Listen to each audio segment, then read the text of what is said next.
અત્યારે આપણી વચ્ચે જે છે આમ તો લગભગ બધા જ મેમ્બરોએ વિનુભાઈ વરમોરાના વિડીયો જોયેલા છે. અને હું એનો કઈ પરિચય આપું તો એવડું મારું વ્યક્તિત્વ નથી. તો આપણે વિનુભાઈ પાસે એમનો પૂરો પરિચય, કયા કયા ક્ષેત્રોમાંથી ક્યાં ક્યાંથી સન્માન મળેલું છે અને દેશ અને દુનિયામાં ભારતનું અને ખાસ કરીને ગુજરાતનું એને નામ રોશન કરેલું છે. જ્યાં જ્યાંથી એને સન્માનિત થયા છે, થોડોક પહેલા પરિચય કેળવી લઈ અને પછી આપણે જે મુખ્ય વિષય જે કપાસનો છે એના ઉપર આપણે આગળ વધીએ. તો વિનુભાઈ, હવે તમે તમારો પરિચય આપી અને જ્યાં જ્યાં સંસ્થાઓ અને જ્યાં જ્યાંથી આપને સન્માનિત થયા છે, જે એવોર્ડ મળ્યા છે, એનો થોડોક પરિચય આપી દો. એટલે આ ખેડૂતો જે આપણી વચ્ચે જોડાયેલા છે તો એને ખ્યાલ આવે કે ભાઈ આપણી વચ્ચે કોણ આવ્યું છે આજે. ઓકે, સૌથી પહેલા તો બધા જે ખેડૂતો જોડાયેલા છે એને મારા રામ રામ, જય મહાદેવ. મારું નામ વિનોદભાઈ જસરાજભાઈ પટેલ, ગામ હરિપર, તાલુકો ધાંગધ્રા, જિલ્લો સુરેન્દ્રનગર. મારો અભ્યાસ છે 10 પાસ અને 2 વર્ષ મેં આર્ટનો એક કોર્સ કરેલો, એટીડી, આર્ટ ઓફ, અહીંયા આપણે ગુજરાતની અંદર એક કોર્સ ચાલે છે. પણ એ સબ્જેક્ટ મારો એક શોખનો વિષય હતો. એટલે તે પછી મેં એક ફેક્ટરી બનાવી, ઘણા બધા ધંધા કર્યા. પછી ઇન્ડસ્ટ્રીઝમાં જ એવો નિર્ણય લીધો કે બસ આપણે લોકોનું બધાનું જનરલી માઇન્ડ એ ટાઈપનું સેટ થઈ ગયેલું હોય છે કે આ જે લોકો આ હળાહળ જિંદગી જે જીવે છે એમ કે પૈસા માટે, એવો 2013 ની અંદર એવો આમ અંદરથી એવો વિચાર આવ્યો કે નહીં, પૈસા એ જ સુખ નથી. શરીર રહ્યું ને આપણું તંદુરસ્ત રહ્યું ને એ જ આપણું સુખી ગણવાનું. શરીર સારું હોય તો જ આપણી તંદુરસ્તી. પછી આમથી આપણી જે વ્યવહારિક જવાબદારી અને બધું જોતા લગભગ સમજો ને કે મારે એક બેબી ને બાબો, એના લગ્ન થઈ ગયા અને વ્યવહારિક જવાબદારી બધી પૂરી થઈ ગઈ. પછી એવો નિર્ણય કર્યો કે હવે શો માટે જીવવું છે, પ્રકૃતિ માટે જીવવું છે. એટલે 2013માં એ ફેક્ટરી બંધ કરી અને 2015 થી 2 વર્ષ પહેલા ખેતી કરી. બાપદાદાની જ ખેતી હતી. ખેતી કર્યા પછી 2 વર્ષના, કારણ કે ઇન્ડસ્ટ્રી ચલાવતા હતા એટલે હિસાબ કિતાબનું તો હોય જ. એટલે દરેક 2 વર્ષનો બધો હિસાબ કર્યો કેમિકલ ફાર્મિંગની અંદર. તો હિસાબની અંદર છેલ્લે જોવી તો આપણને એમ લાગે કે આ તો ખોટનો ધંધો. એટલે એ દરમિયાન એક અમારા ગામની અંદર બીસીઆઈ એપ્રો કરીને એ સંસ્થાની એક મિટિંગ ચાલતી હતી. હું વળી મિટિંગ એટેન્ડ કરી. તો એમાં હતું કે સસ્ટેનેબલ ફાર્મિંગ, કે જમીનની ફળદ્રુપતા કેમ કરીને વધે અને આવક વધે, ખર્ચ ઘટે. એ અનુસંધાને આખી એ લોકોની આમ મેથડ એવી હતી કે ધીમે ધીમે ધીમે ધીમે ખેડૂતોને નેચરલ ફાર્મિંગ તરફ લઈ જવા.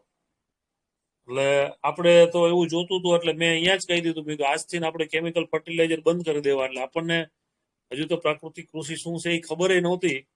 મેં કીધું આ વાપરવું નથી. એ દરમિયાન સુભાષ પાલેકરની મિટિંગ ગાંધીનગર ખાતે હતી. તો મારે જવાનું હતું ને ગામના બીજા 2-4 ખેડૂતોને જવાનું હતું, સાથે અમારે બધાને જવાનું હતું. પણ અનાયાસે હું જઈ ન શક્યો.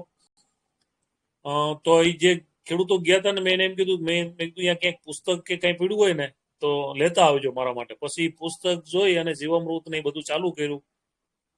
શોખ એટલો બધો હતો કે ઘરે ગાય ની, અમારા 5 પેઢીની અંદર કોઈ ગાય નહીં રાખેલી. પછી હું જે ધાંગધ્રાની અંદર સિટીમાં રહું છું ને, સામે આખો માલધારીનો વિસ્તાર છે, મયુરનગર કરી. તો ત્યાં જઈને મેં નક્કી કર્યું કે ભાઈ તમારે મને ગૌમૂત્ર દેવાનું અને તાજું છાણ દેવાનું. તો મેં કીધું તમને જે આનો પૈસા થાય ને હું આપી દઈશ. 5 રૂપિયા લીટર ગૌમૂત્ર લેવાનું ચાલુ કર્યું ને એ લોકો છાણના પૈસા નહોતા લેતા. એટલે છાણનો બચકો ભરી અને મોટરસાયકલ પાછળ ટીંગાડું, બાંધું અને 2 બાજુ કેન બાંધું. તો શરમ લાગતી હતી એ વખતે.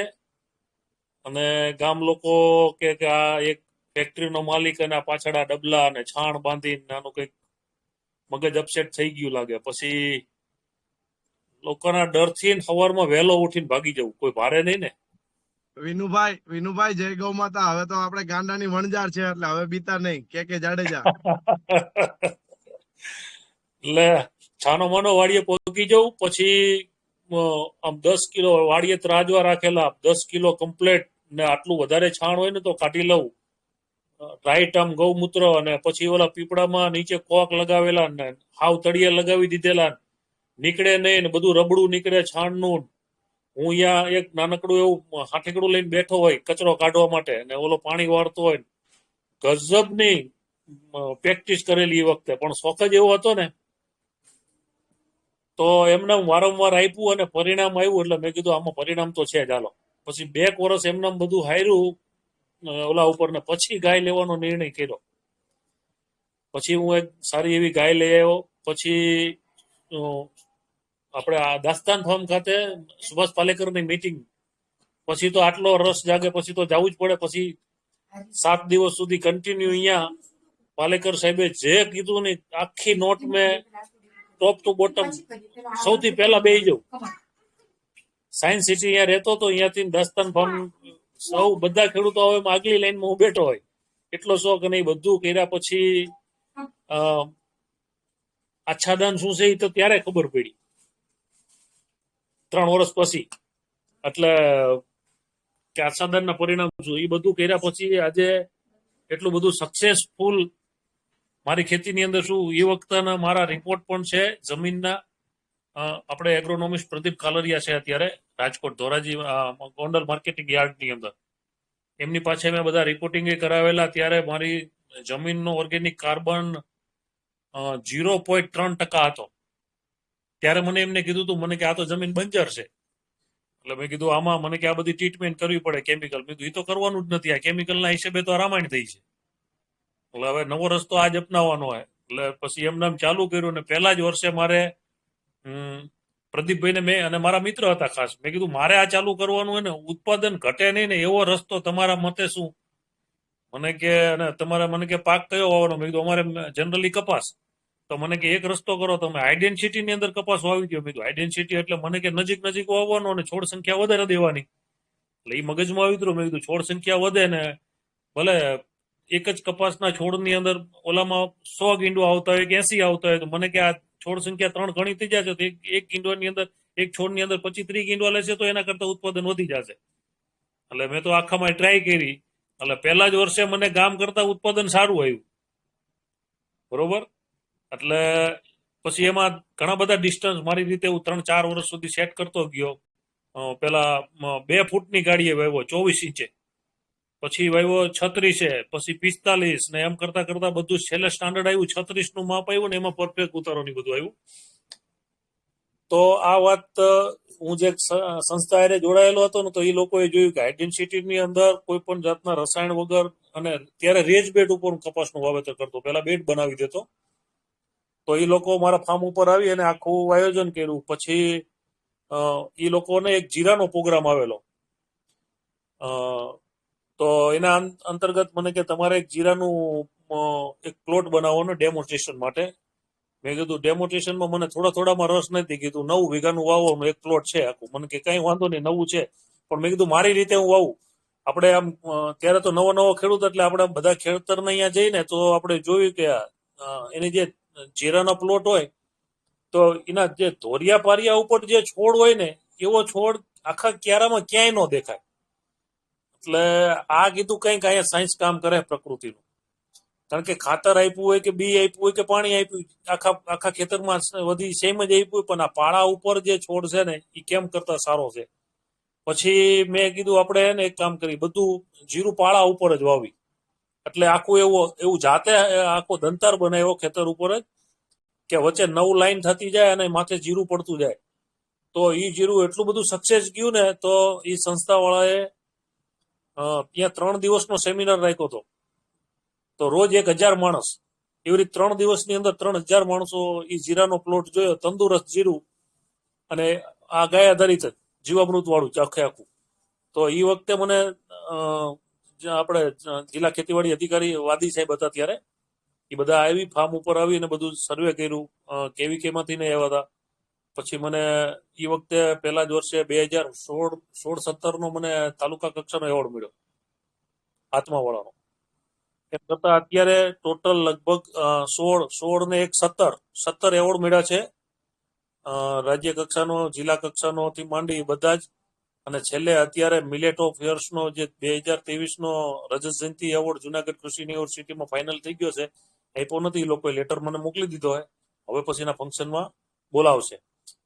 વાત હતી કપાસની, તો કપાસની અંદર આ સંસ્થા રહી ને એ BCI કોટન કરી છે, એટલે કપાસ ઉપર જ કામ કરતી હોય. એટલે એ લોકોનું મેઇન ફોકસ હતું કપાસ, કારણ કે યુરોપ કન્ટ્રીની અંદર કપાસ થતો નથી.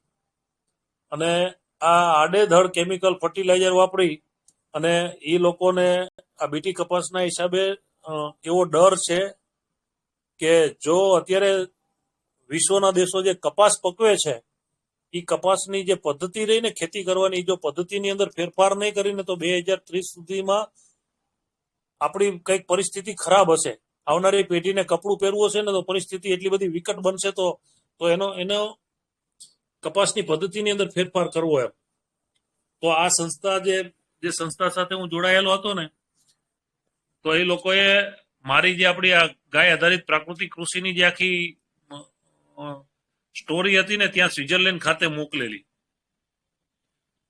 તો એમાં ભારતમાંથી 3 ખેડૂતોની મોકલેલી, પણ મારું ત્યાં સક્સેસ થયેલું. આ સજેશન મારું એ લોકોએ કરેલું કે આ ખેડૂતને આપણે ત્યાં બોલાવી. તો મને લેટર આવ્યો કે તમારે આ તારીખથી લગભગ તારીખ 26 જૂન 2018 થી 29 જૂન 2018 ની અંદર બેલ્જિયમનું એક પાટનગર હે બ્રુસેલ્સની અંદર 26 જૂન 2018 થી 29 જૂન 2018 આ કોટન ઉપરની એક વર્લ્ડ લેવલની કોન્ફરન્સ હતી. એમાં 144 લોકોએ ભાગ લીધો હતો. જે નાઇકી બૂટ રહ્યું ને, નાઇકી બૂટ વિશ્વની મોટી કંપની ગણાય, એ મારી એર ટિકિટના અને પાસપોર્ટથી માંડીની તમામ ખર્ચ એ કંપનીએ ભોગવેલું.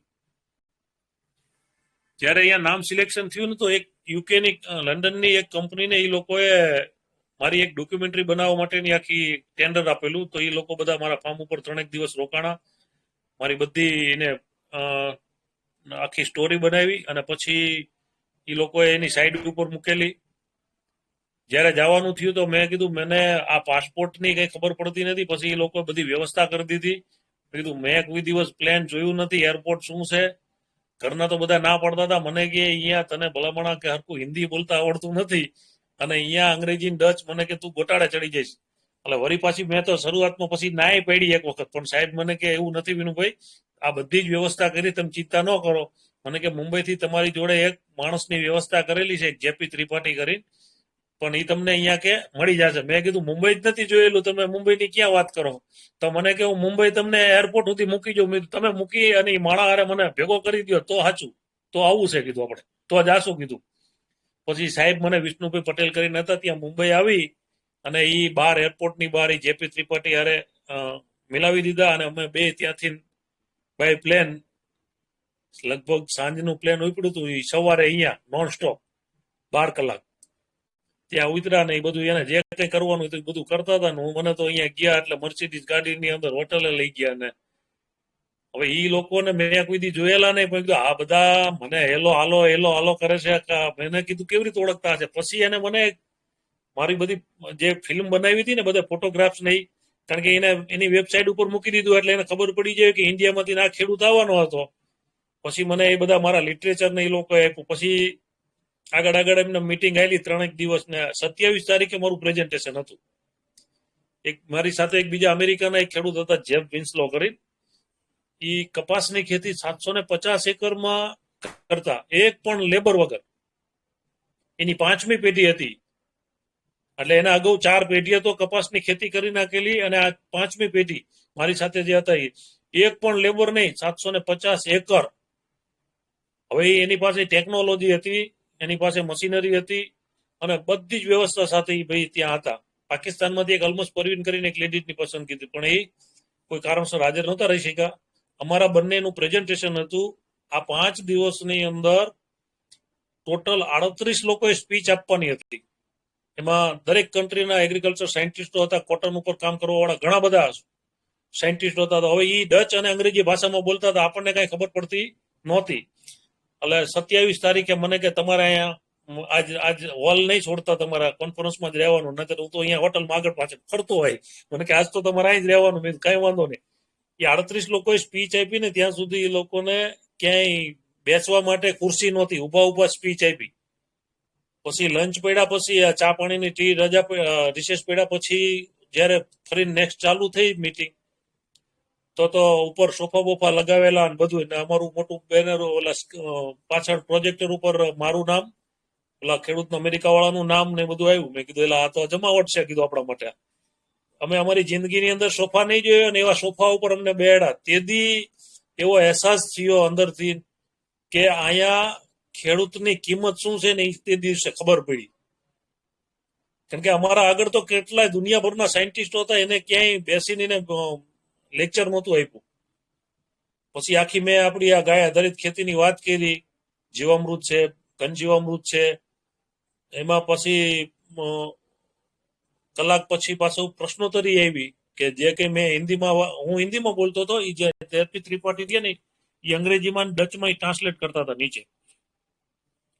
પછી એમાં પ્રશ્નોત્તરીમાં 2-4 પ્રશ્નો આવ્યા હતા નીચે. એમાં પાકિસ્તાનમાંથી એક કોક લેડી હતી અને એને મને પ્રશ્ન પૂછ્યો, અળસિયા બાબતનો એક પ્રશ્ન પૂછ્યો તો એનો આપણે જવાબ આપ્યો. પછી એક કોક બહારનો બીજો ફોરેનર હતા, એને કે તમે આ કે દવા જે બનાવો છો, અમે કે આ વિશ્વ આખું દવાથી કંટાળી ગયો તો પેસ્ટ જાતી નથી એમ, તો કે આ તમે કેવી રીતે એને કંટ્રોલ કરો? મેં કીધું આ અમે ખેતરની અંદર આંટા મારતા હોય ને તો શેઢાપાડા ઉપર જે કપાસ ઉપર જે જીવત હોય ને તો શેઢાપાડાના વૃક્ષો ઉપર ન હોય. કીધું અમુક વૃક્ષો એને પસંદ ન હોય, અમુક વનસ્પતિ એને પસંદ ન હોય, એટલે એવા બધા 8-10 પ્રકારના કીધું પાન ભેગા કરીને એવો ઉકાળા જેવું બનાવી છાંટી દેતા હોય. કીધું એનાથી કંટ્રોલ થઈ જાય ને ટકાટક કીધું ઉત્પાદન આવે બધું. એટલે એ બધું એ લોકો પેલા બધું મારું લઈ જ ગયા હતા, વિડીયો, કપાસના વિડીયો થી માંડીને બધું. એટલે એ લોકોએ તો જોયું જ હોય.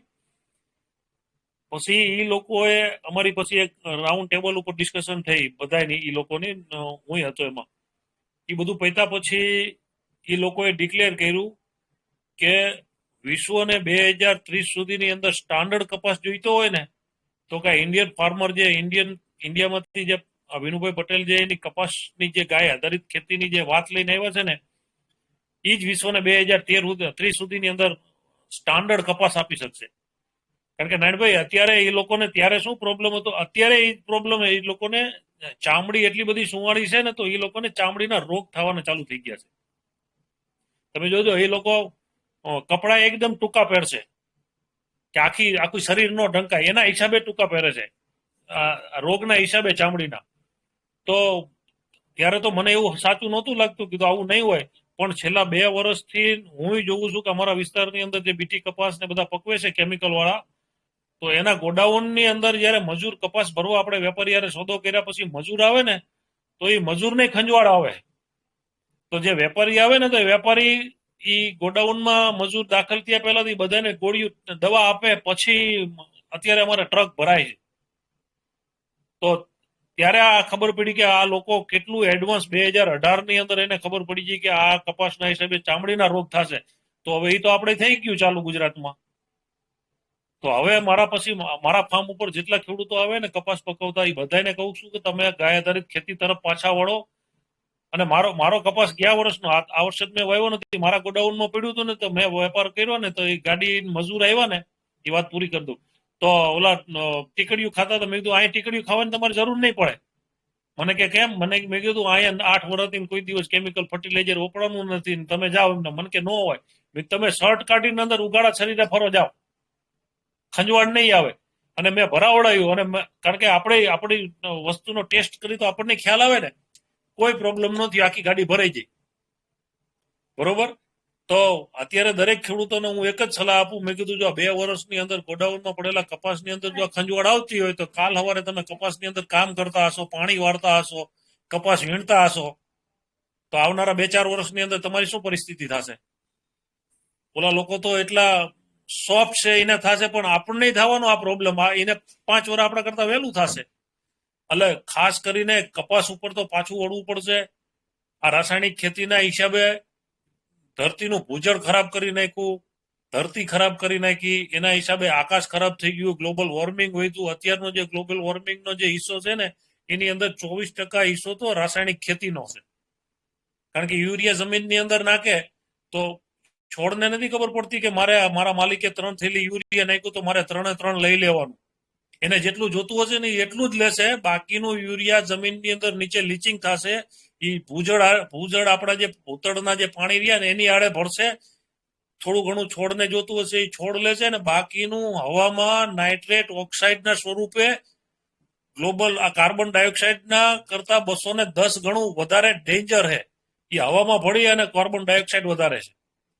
એટલે નાઇટ્રોજન યુરિયા એટલું બધું ખતરનાક છે કે જમીને બગાડે છે, પાણીએ બગાડે છે ને આકાશે બગાડે છે. એટલે મહેરબાની કરીને ખેડૂતો, તમે રાસાયણિક ખેતી કરતા હોય તો ધીમે ધીમે ધીમે ધીમે બંધ કરી, અને હું એમ નથી કહેતો કે તમે એક જ ગાય અમે જે ગાંડપણ કર્યું હતું ને એવું તમે ગાંડપણ ન કરતા, પૂરેપૂરી પ્રાકૃતિક કૃષિને સમજો. જે તમારા વિસ્તારની અંદર જે ખેડૂત 2-4 વર્ષથી કરતો એની પાસે જાઓ, એની પ્રેક્ટિસ કરો અને પછી કરો. 1 વીઘાની અંદર 2 વીઘાની અંદર કરો. નહીતર આમાં શું થશે, આજે લોકો એમ કે ડબલ ઉત્પાદન આવે ને 3 ગણા ઉત્પાદન આવે ને લોભ લાલચ ને આડું નવડું બોલી અને ભરમાઈ, અને એક તો ગાંડા ગણતા હોય તમને ગામમાં, તમારી પાછળ બીજા 5 જણા આવવા વાળા હશે ને તમે જો કેમિકલમાં પાછા આવતા રહ્યા ને તો એ 5 પાછા નહીં આવે. એટલે એના હિસાબે આપણી પ્રાકૃતિક કૃષિ બદનામ ન થાય ને એના માટે અમે ખાસ કરીને એવું કહીએ કે તમે આ વર્ષે આવતા હોય તો આવતા વર્ષે આવો, પણ પહેલા પૂરેપૂરો એના જે આયામો છે એનો પૂરેપૂરો અભ્યાસ કરો. 100% પરિણામ છે, એમાં કોઈ ખામી નથી. મારા ખેતર ઉપર કેટલા એગ્રીકલ્ચર સાયન્ટિસ્ટો આવી ગયેલા, અત્યાર સુધીની અંદર 30,000 થી વધારે લોકો ભારતમાંથી મારા ફાર્મ ઉપર વિઝિટ કરેલી છે. Netherland, Lisbon, Sri Lanka, Bangladesh, America, Germany ને યુકે, આ 7 કન્ટ્રીમાંથી 65 થી વધારે ફોરેનરે વિઝિટ કરેલી છે. એટલે પરિણામ નથી એવું તો છે જ નહીં, બરોબર. આજે મારું ફાર્મ એમ કેવું હોય ને તો આખું ઓટોમોટ ઉપર ચાલે છે. અમે હવે કોઈ જ વસ્તુ કોઈ પ્રકારની મથામણ નથી કરતા એની અંદર, કારણ કે આજે 2021 ની અંદર મારી જમીનનો કાર્બન, ઓર્ગેનિક કાર્બન 1.35 એટલે 1.35 હતો. એટલે જેટલા ખેડૂતો આ ગ્રુપની અંદર જોડાયેલા છે ને, એટલે મેન તમારો ઓર્ગેનિક કાર્બન જમીનનો, જયારે તમે તમારી જમીનનો ઓર્ગેનિક કાર્બન 1% આજુબાજુ જયારે લઈ આવશો ને, એટલે મહેનત ઓછી થતી જશે. શરૂઆતની અંદર 2 વર્ષ તમારે થોડીક આ બધી મથામણ રહેશે, પછી જેમ જેમ જેમ જેમ જેમ વર્ષો જશે ને, એટલે અમે તો બિલકુલ ન્યુટ્રલ છીએ અત્યારે. અમે વર્ષની અંદર 1-2 વખત જીવામૃત આપી તો આપી, કોઈ વસ્તુ દેવાની જરૂર નથી. હવે પ્રકૃતિની અંદર તમામ વ્યવસ્થા પ્રકૃતિએ કરેલી છે, એટલે એને હવે અમે કંઈક હળી કરીને તો ડિસ્ટર્બ થાય, છોડ ઉપર એની ટ્રેસ આવે, બરોબર. આ બધું થયા પછી જયારે 10 પરણી અર્ક ને આ બધું મારતા હતા, એટલે આ વાત તો મારા પૂરતી જ છે. એટલે બીજા ખેડૂતોએ ન લેવી ધ્યાને, કારણ કે જે નવા ખેડૂતો આવતો ને એને બધી પ્રેક્ટિસ કરવાની છે. તમે એક વખત જમીનનો કાર્બન તમારો 1-1% આજુબાજુ લઈ આવશો ને એટલે આ બધી પ્રેક્ટિસ બંધ થઈ જાય. એટલે અમે અત્યારે 10 પરણી અર્ક ને કોઈ જ વસ્તુ નથી બનાવતા. 10 પરણી અર્ક બનાવીને છાંટતા હતા ને તોય શું થતું હતું કે મિત્ર કીટકોને નુકસાન થતું હતું, ઓલાને નુકસાન થતું હતું. એટલે ઇકોસિસ્ટમ રહીને એ ડિસ્ટર્બ થતી હતી. એટલે ઇકોસિસ્ટમ બનાવવા માટેથી મેં 2018-19 ની અંદર આ પ્રાકૃતિક કૃષિ કર્યા પછી 3 વર્ષ પછી તો ખબર પડી કે ખેતરનું વાતાવરણ રહ્યું ને પ્રાકૃતિક હોય ને તો ઓર મજા આવે, સોનામાં સુગંધ પડે. એટલે મેં એક એગ્રો ફોરેસ્ટ્રી બનાવી, મારા ખેતરની ફરતી 2000 જેટલા વૃક્ષો વાવી, અલગ અલગ પ્લાન્ટ થી મિયાવાકી મેથડ થી બનાવી. એની અંદર તમામ પ્રકારના જંગલી ઝાડથી માંડીને ઔષધીય ઝાડથી માંડીને બધા જ તમામ પ્રકારના વૃક્ષો લગાવી મિયાવાકી મેથડ થી બનાવી. ત્યારે ઈ દરમિયાન જયારે મારું પ્લાન્ટેશન ચાલુ હતું ને ત્યારે સુભાષ પાલેકર મારા ફાર્મ ઉપર આવેલા, અને એમને પણ જોયેલું. મને કે આ બહુ તમે રાઈટ સાચા રસ્તા ઉપર છો કે.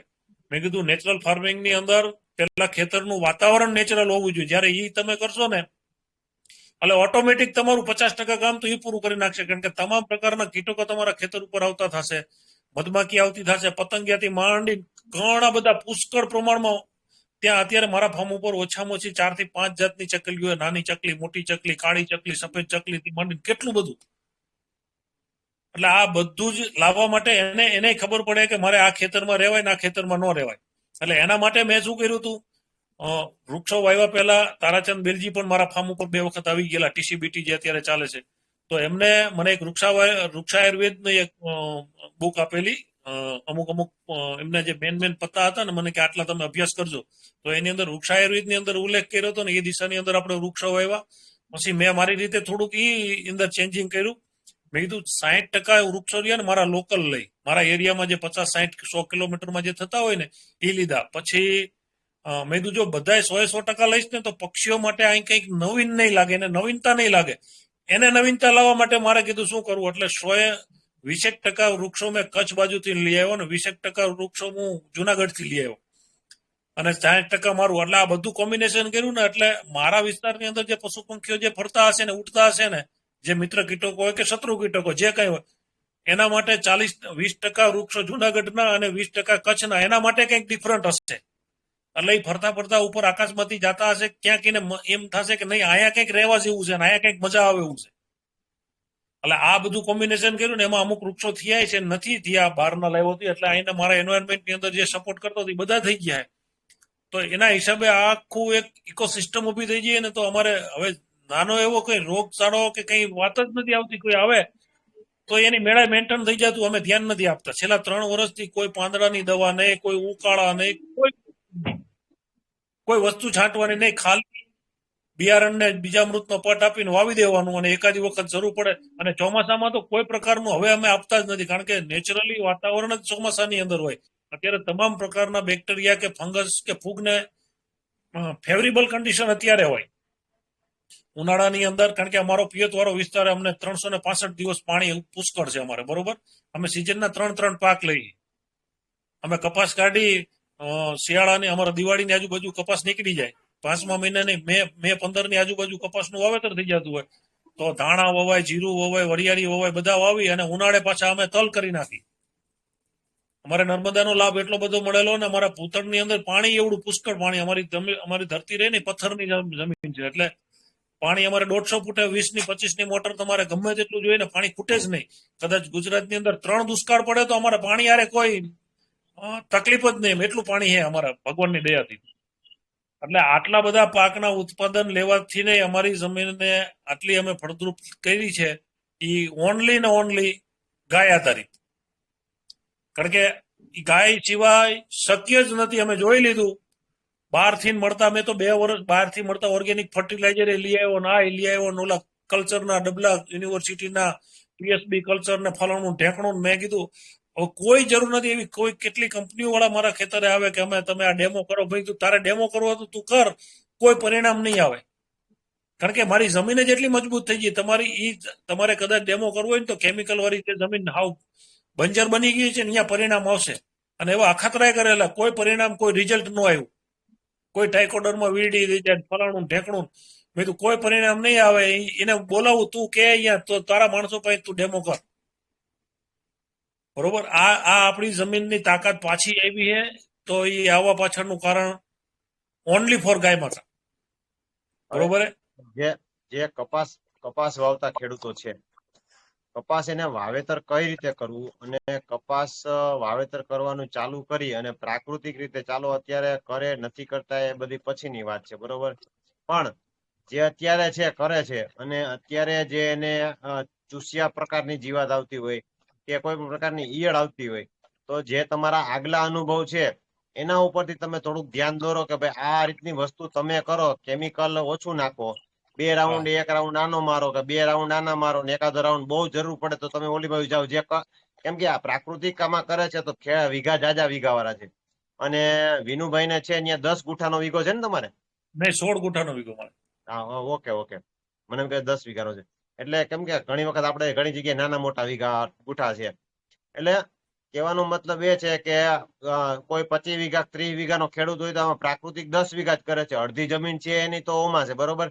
તો એને આ બાજુ લઈ ભલે કપાસ વાવતા હોય તો એમાં આપણે ખર્ચ ઘટાડવા માટે થઈ આ પ્રાકૃતિક ઈલાજ કઈ રીતે અને કેવી રીતે કરવો ને સ્ટાર્ટિંગ થી લઈને તમે એનું માર્ગદર્શન કરો. જો કોઈ ખેડૂત કેમિકલ ફાર્મિંગ કરતા હોય ને, હું બધાને એમ કહું કે કોઈ પણ ખેતીની અંદર જડતા ન હોવી જોઈએ. વિનુભાઈ, બરોબર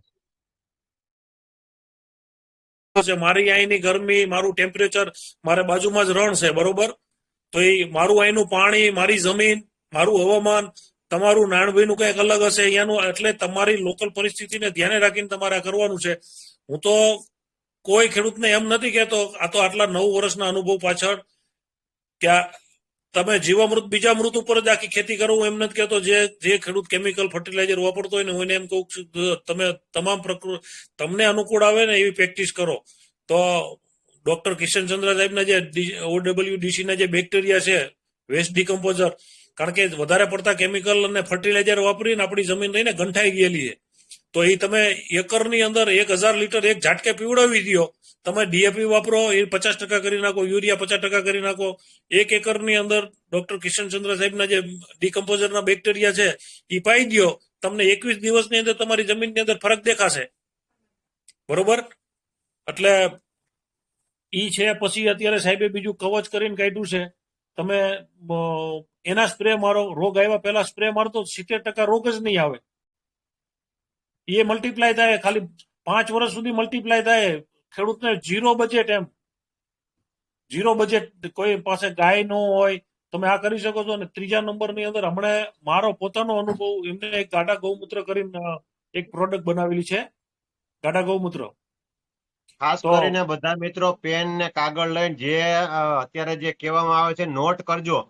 પછી પ્રશ્નોત્તરી તમે પૂછો ત્યારે જવાબ આપશે. કેમ કે અત્યારે જે ચાલુમાં જે તમને કે છે ને એ તમે લખતા જજો, જેથી કરીને આવનારા સમયમાં જે ખર્ચ ઘટાડવો અને પરમેનન્ટ સોલ્યુશન જાજા મળશે તમને.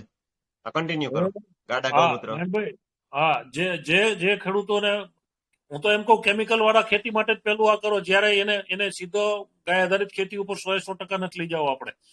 ઈ ટ્રેક ઉપર ચડાવો કે ભલે 2 વર્ષે 3 વર્ષે પરફેક્ટ કામ કરતો થઈ જશે. એની મેળાઈ જેમ કહી દેશે અને કેમિકલને તિલાંજલિ આપી દેશે. એવું પરિણામ તમે વેસ્ટ ડિકમ્પોઝર, તરલ વેસ્ટ ડિકમ્પોઝર જે એમને કાઢ્યું છે છેલ્લે, ઈ વાપરો. બિલકુલ મહેનત નથી. તમે હલાવો, નો હલાવો, મહિનો 15 થી 20 દિવસ પડ્યું રહે, કોઈ ટેન્શન નહીં. તડકે પડ્યું રહે, ઠંડીમાં પડ્યું રહે, કોઈ પ્રોબ્લેમ નહીં. બરોબર? એક ઈ, પછી કવચ, અને છેલ્લે અત્યારે માઇકો રાજા વામ કરીને કાઢ્યું છે. એ બેસ્ટ વેરાયટી, એ એવી છે કે એને મલ્ટીપ્લાય થાય છે. અને ત્રીજું આ ગાડા ગૌમૂત્રો, એ બાબતે મારા સાહેબ જોડે ચર્ચા થયેલી. હિમાચલ પ્રદેશના પહાડી વિસ્તારની અંદર ગાયો જે ચરે છે ને, જંગલમાં જ ચરે છે, એ ગાયોનું ગૌમૂત્ર એમને કલેક્ટ કરેલું છે. અને એ ગૌમૂત્રને કોન્સન્ટ્રેશન કરેલું છે કે 100 લીટર ગૌમૂત્રને 10 લીટરમાં કેવી રીતે લઈ આવું. અને ગંગા જળ, આપણે જે ગંગા માતાનું જે ગંગા જળ જે નદી રહી ને, એની અંદરથી અમુક પ્રકારનું પાણી અને અમુક પ્રકારના અહીંયાથી બેક્ટેરિયા એમને એડ કરેલા એની અંદર.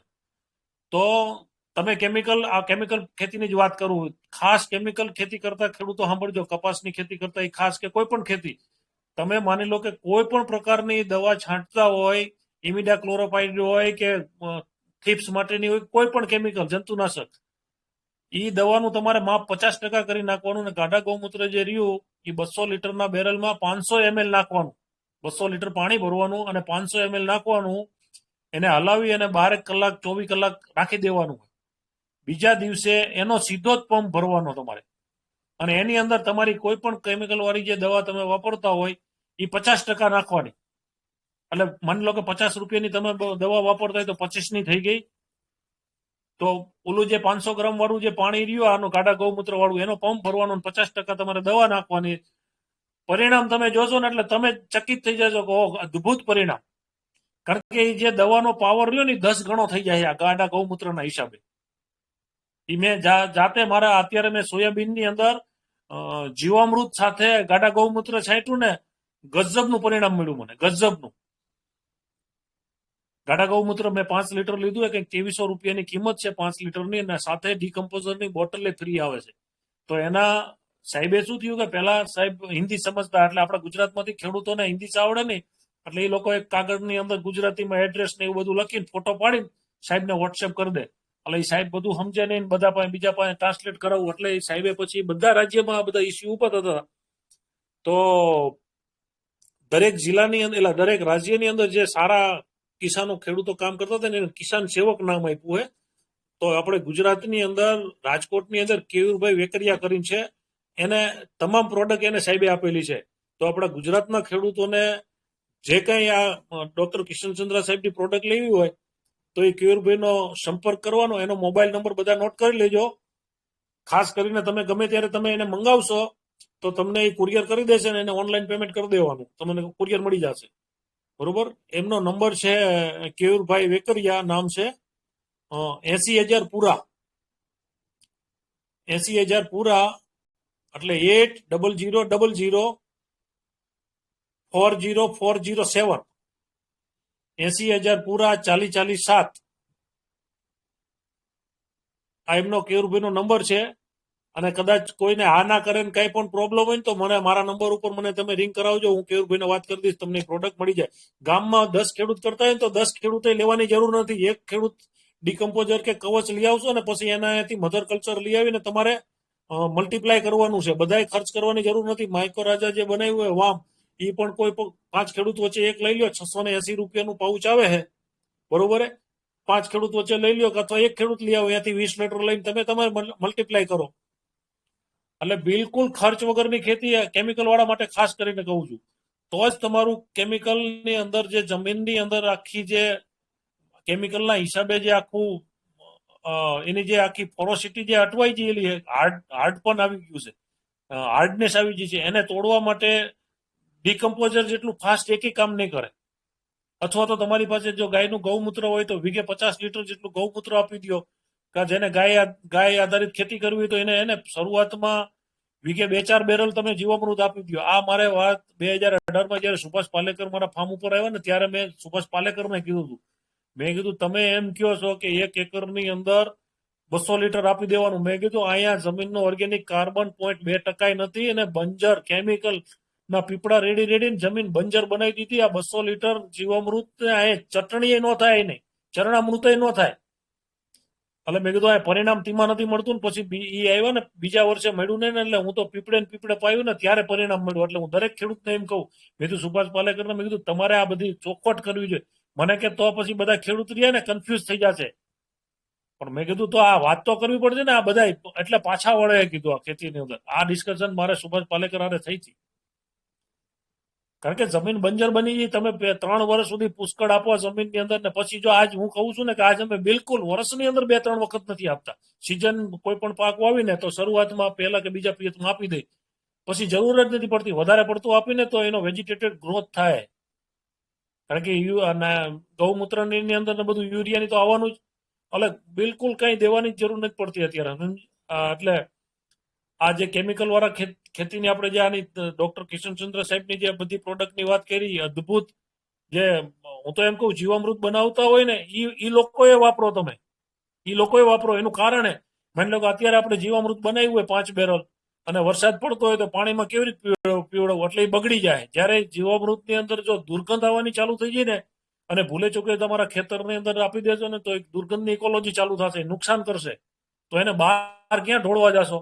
તો આવું ચોમાસા દરમિયાન આવું કઈ હોય ને તો તમે ડીકમ્પોઝર છે, ગૌકૃપા અમૃતમય બેક્ટેરિયા છે, એ બનાવો ગોપાલ સુતરિયા વાળા. એ 2 મહિના સુધી 1.5 મહિના સુધી ખરાબ નથી થવાના.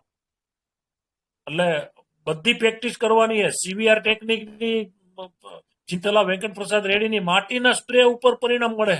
હું તો કહું કેમિકલ વાળા ખેડૂતો તમે એક સ્પ્રે તમારો કેમિકલ નો કરો અને એક સ્પ્રે તમારા ખેતરની માટીનો ખાડો કરો 5 ફૂટ સુધી અને ઉપરથી નીચે સુધી સોલી.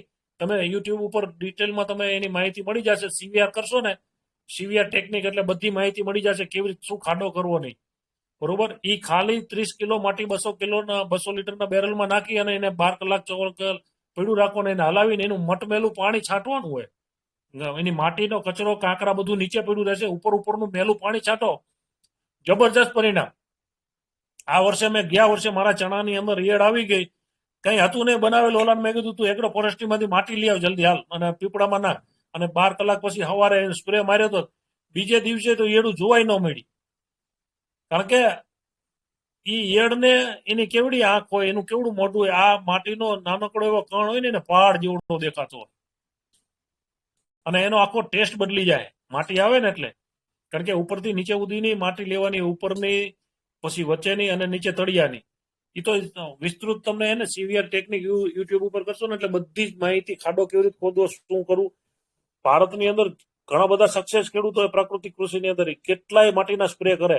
હવે 0 પૈસા, હાવ બજેટ, 0 બજેટનું થયું માટી. એટલે પણ મફત જયારે આવે ને એટલે ખેડૂત એની કિંમત નથી સમજતો કે જે માટીમાં કાંઈ ન વળે, પણ ઓલું 1000 રૂપિયાનું 2000નું ડબલું લે ને તો એને ખબર પડે કે આનું કંઈક હશે મહત્વ. એટલે માટીના સ્પ્રે કરો, તમામ પ્રકારની તમને અનુકૂળતા આવે ને. હું કોઈ ખેડૂતને જડતા વાળું નથી કહેતો કે ભાઈ તારે આ જ કરવાનું, બરોબર. આપણે તો એક જ ધ્યેય કે ભાઈ કેમિકલના ડબલા બંધ કરો, ધીમે ધીમે બંધ કરો. એક ઝાટકે ના પડવું છું કે એક ઝાટકે બંધ કરશો તમારી આર્થિક પરિસ્થિતિ ખરાબ. બધા ખેડૂતો હરખા ન હોય. કંઈક ને કંઈક બિચારાનો વ્યવહારિક કામ હોય, છોકરા ભણાવવાના હોય, આ છે તે છે, કંઈક ને કંઈક હોય. કોઈ અમે જે ગાંઠ પણ કર્યું ને તમે કોઈ નહીં કરતા. એટલે તમે વીઘા 2 વીઘા કરો કે જે કરો એ કેમિકલ વાપરી ધીમે ધીમે ધીમે ધીમે એકદમ 2 વર્ષની અંદર તમે કેમિકલ માંથી આઝાદ થઈ જશે ને હું ગેરંટી આપું.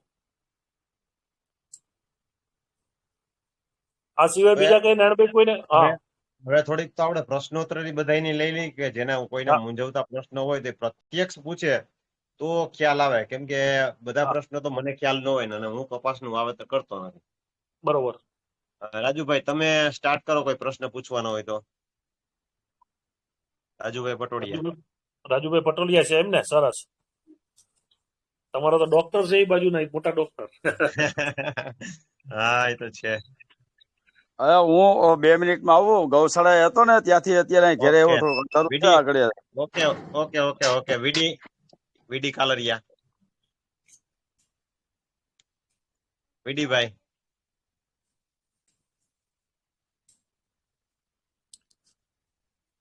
મહેશભાઈ ગઢિયા કઈ પ્રશ્ન પૂછવાનો હોય તો. હવે કપાસમાં જે આપણે નાઇટ્રોજન આપવું હોય કપાસને તો કઈ રીતે એને પ્રાકૃતિક રીતે આપી શકીએ? તમે જો શરૂઆતમાં નાઇટ્રોજન દેવાની જરૂર જ નથી, પણ 78% હવાની અંદર નાઇટ્રોજન છે. બરોબર હે? તમારી જમીનની અંદર જો પૂરતા પ્રમાણમાં નાઇટ્રોજન ફિક્સેશન કરવા વાળા બેક્ટેરિયા હોય ને તો એ હવામાંથી લઈને છોડને આપતા હોય, પણ કેમિકલ ફાર્મિંગ ની અંદર અત્યારે શક્ય નથી. એટલે તમારે ઉપરથી કંઈક ને કંઈક આપવું જ પડશે. તો એની અંદર હે ને તમે જીવામૃતના સ્પ્રે કરાવડાવો. એકાદો સ્પ્રે ગૌમૂત્રનો કરાવો, પંપે 500 ગ્રામ છાસ અને ગૌમૂત્ર અને જીવામૃત કન્ટિન્યુ. એટલે જીવામૃત કદાચ 50% જીવામૃતનો પંપ ભરો ને 50% પાણી કરજો. એટલે કોઈ વધારે કદાચ નાખશો તો કોઈ ઇફેક્ટ નહીં આવે. એનાથી તમારી 8 દિવસની અંદર, અમારા શરૂઆતના અનુભવ કહું છું કે મારે આ પ્રોબ્લેમ હતો, મેં છાંટ્યું હતું ને 8 દિવસ પછી ઈ કપાસની અંદર તરત ડિફરન્સ પડ્યો હતો. અને કોઈ ખેડૂતો આ પ્રેક્ટિસ કરે ને એટલે 5 લાઈન છોડી દેવાની, તમારે 5 લાઈનની અંદર ઈ છંટકાવ કરવાનો જ નથી. તો જ તમે તમારા ખેતરમાં તમે પોતે ડોક્ટર બની શકશો. આમાં પોતાની પરિસ્થિતિ પ્રમાણે તમારે જ તૈયાર થવાનું છે. કે વિનુભાઈની કે નારાયણભાઈની કે રાજુભાઈની પ્રેક્ટિસ તમારે કોઈ કામ નહીં આવે, પણ આ અમુક મેથડ રહી એ બધા માટે નોર્મલ રહેશે. પણ તમારા વાતાવરણ પણ એની અંદર એટલો બધો ભાગ ભજવતું હશે. એટલે જીવામૃતનો એનો સ્પ્રે કરશો એટલે બહુ વાંધો નહીં આવે, તમારે ડિફરન્સ દેખાશે. જો જમીનનો કાર્બન તો મારે 1.21 છે. કેટલો? હા, પ્રદીપ કાલરિયાનું જ ઓલું કરેલું છે લેબ. હા, બરાબર. પણ કપાસમાં અત્યારે પ્રોબ્લેમ શું છે, આ વધારે વરસાદ પડ્યો છે ને, હા, અને મારી જે 10 વીઘા જે જમીન છે ને ઈ જમીન ઉપર મારે 80 વીઘાનું પાણી આવે. કેટલું? બરોબર. એટલે ઈ પાણીને હિસાબે જ કપાસ પીળો પડે. નાઇટ્રોજનની ખામી મારે દર વર્ષે નાઇટ્રોજનનો પ્રોબ્લેમ થાય કપાસ વહુ ને એમ. અત્યારે શું નામ તમારું ભૂલી ગયું? મહેશભાઈ ગઢિયા બોલું. હા મહેશભાઈ, તમે ઊંડી ખેડ કરો છો? નહીં હળ ચલાવો છો? હળ પ્લાવ મારો? નહીં ઘરનું ટ્રેક્ટર છે, પણ રાપ સિવાય કોઈથી મેં ખેતરમાં ખેતી જ નથી કરતો. આજ 10 વર્ષથી આ મેં પલાવ નહીં, પણ મારું 25 એમણામ હળે છે. મેં 25 નથી મારેલું ખેતરની અંદર કોઈ જમીનમાં. બરોબર. વિસ્તાર કયો આવે તમારો? જામકંડોળા? જામકંડોરણા. ઓકે. કારણ કે એની માટીની અમારે શું થાય, અમારે આ બધા ઇસ્યુ ક્યારે થાય, અમારે પ્લાવ મારે બધા. તો પ્લાવ મારે ને તો 55 નું ટ્રેક્ટર હોય, બરોબર? તો એ પ્લાવ મારે ને એટલે 2 વ્હીલ એના જે ચેર પડતી હોય ને, અમે એને ચેર કહી, જે ઊંડી ખેર પડતી હોય ને એની અંદર 2 વ્હીલ રહે નીચે, અને ટ્રેક્ટર આમ ખાંગું થાય, ક્રોસ થાય. ક્રોસ થાય ને એટલે ટ્રેક્ટર નું 70% વજન એ 2 ટાયર ઉપર આવે, જે ચેરમાં હાલતા હોય ને. બરોબર? તો અહીંયા આપણે જે પ્લાવ મારતા, ખાસ ખેડૂતો બધા સાંભળજો આ વાત, કે કોઈના ધ્યાનમાં જ નથી આવતું. તો આપણને એમ થાય કે આપણે હળ મારી દીધું, પ્લાવ મારી દીધું તો આપણી 10 ઇંચ જમીન ખોલી થઈ ગઈ. પણ 10 ઇંચની નીચે એક એવું હાર્ડપાન, કોન્ક્રીટ જેવું હાર્ડપાન કરીને બેઠા છીએ આપણે. તો ઈ હાર્ડપાન રહ્યું ને ઉપરની 10 ઇંચની જમીનની પાતાળ સાથેની કનેક્ટિવિટીને અહીંયા બ્રેક કરે. એટલે શું થશે કે અહીંયા નીચે કડક પડ કરીને બેઠા છે, તો વધુ પડતા વરસાદનું પાણી જમીનમાં જે નીચે લીચિંગ થવું પડે ને એ નહીં થાય. એટલે નીચે પાણીનો ભરાવ રહેશે સતત, અને ફ્યુજેરિયમ નામની ફૂગથી માંડીને ફંગસ નહીં, આપણા છોડની અંદર સુકારા આવશે, આ બધા ઇસ્યુ ઉભા થશે. એટલે બરાબર. આવા ખેડૂતો હોય ને તો એના માટે એક સબસોઇલર કરીને એક સાધન આવે છે. તમારે ઈ જમીનની અંદર 2-2.5 ફૂટ સુધી અંદર એને જે આપણે હાડપાણ કર્યું ને એને તોડવાનું છે. માની લો કે આપણે એક્ઝામ્પલ તરીકે સમજાવું દેશી ભાષામાં, કે આપણે સુખડી બનાવી હોય કે મોહનથાળ બનાવ્યો હોય, એને થાળીની અંદર નાખ્યા પછી ચપ્પાથી એને આડા નવડા કેમ ચોકડા પાડી, ચોસલા પાડી, એ રીતે દાંતો આવે એનાથી જમીનને ચીરવાની છે, જમીનને ઉથલ પાથલ નથી કરવાની. આટલું કરશો ને એટલે વરસાદનું પાણી નીચે જવાનું ચાલુ થશે, ઉપર જમા થયેલા ક્ષારો નીચે જશે, અને નીચેથી બધા જ પોષક તત્વો બેક્ટેરિયાથી માંડીને અળસિયાને આવવાની એક રસ્તો ખુલ્લો થશે. એટલે તરત જ ડિફરન્સ પડશે. અને બધી કંપનીઓ રાહ જોઈને બેઠી જ છે કે બસ હવે હાડપાન થઈ ગયા છે, એટલે હવે કંપનીઓમાંથી સબસોઇલર નામનું 60,000 રૂપિયાનું સાધન આવી ગયું, એટલે ખેડૂતના ગળામાં ભરાવશે. એટલે વળી પાછો ખેડૂત એમાં ને એમના 20 ચક્રમાં ફસાયેલો રહીએ કે પેલા આ સાધન બનાવ્યું, આ બનાવ્યું ને આ બનાવ્યું. એને તો બધી ખબર જ છે કે આપણે આ લોકોને આ ધંધા ચડાવ્યા છે, નાના ટ્રેક્ટરમાંથી મોટા ટ્રેક્ટર. અમારે તો 70 HP ના 4 ડ્રાઈવ ટ્રેક્ટર હવે કામ નથી આપતા. એટલે અમારે તો એક નીચે પથ્થર જેવું, કોન્ક્રીટ જેવું પડ કરીને બેઠા અમારા વિસ્તારની અંદર.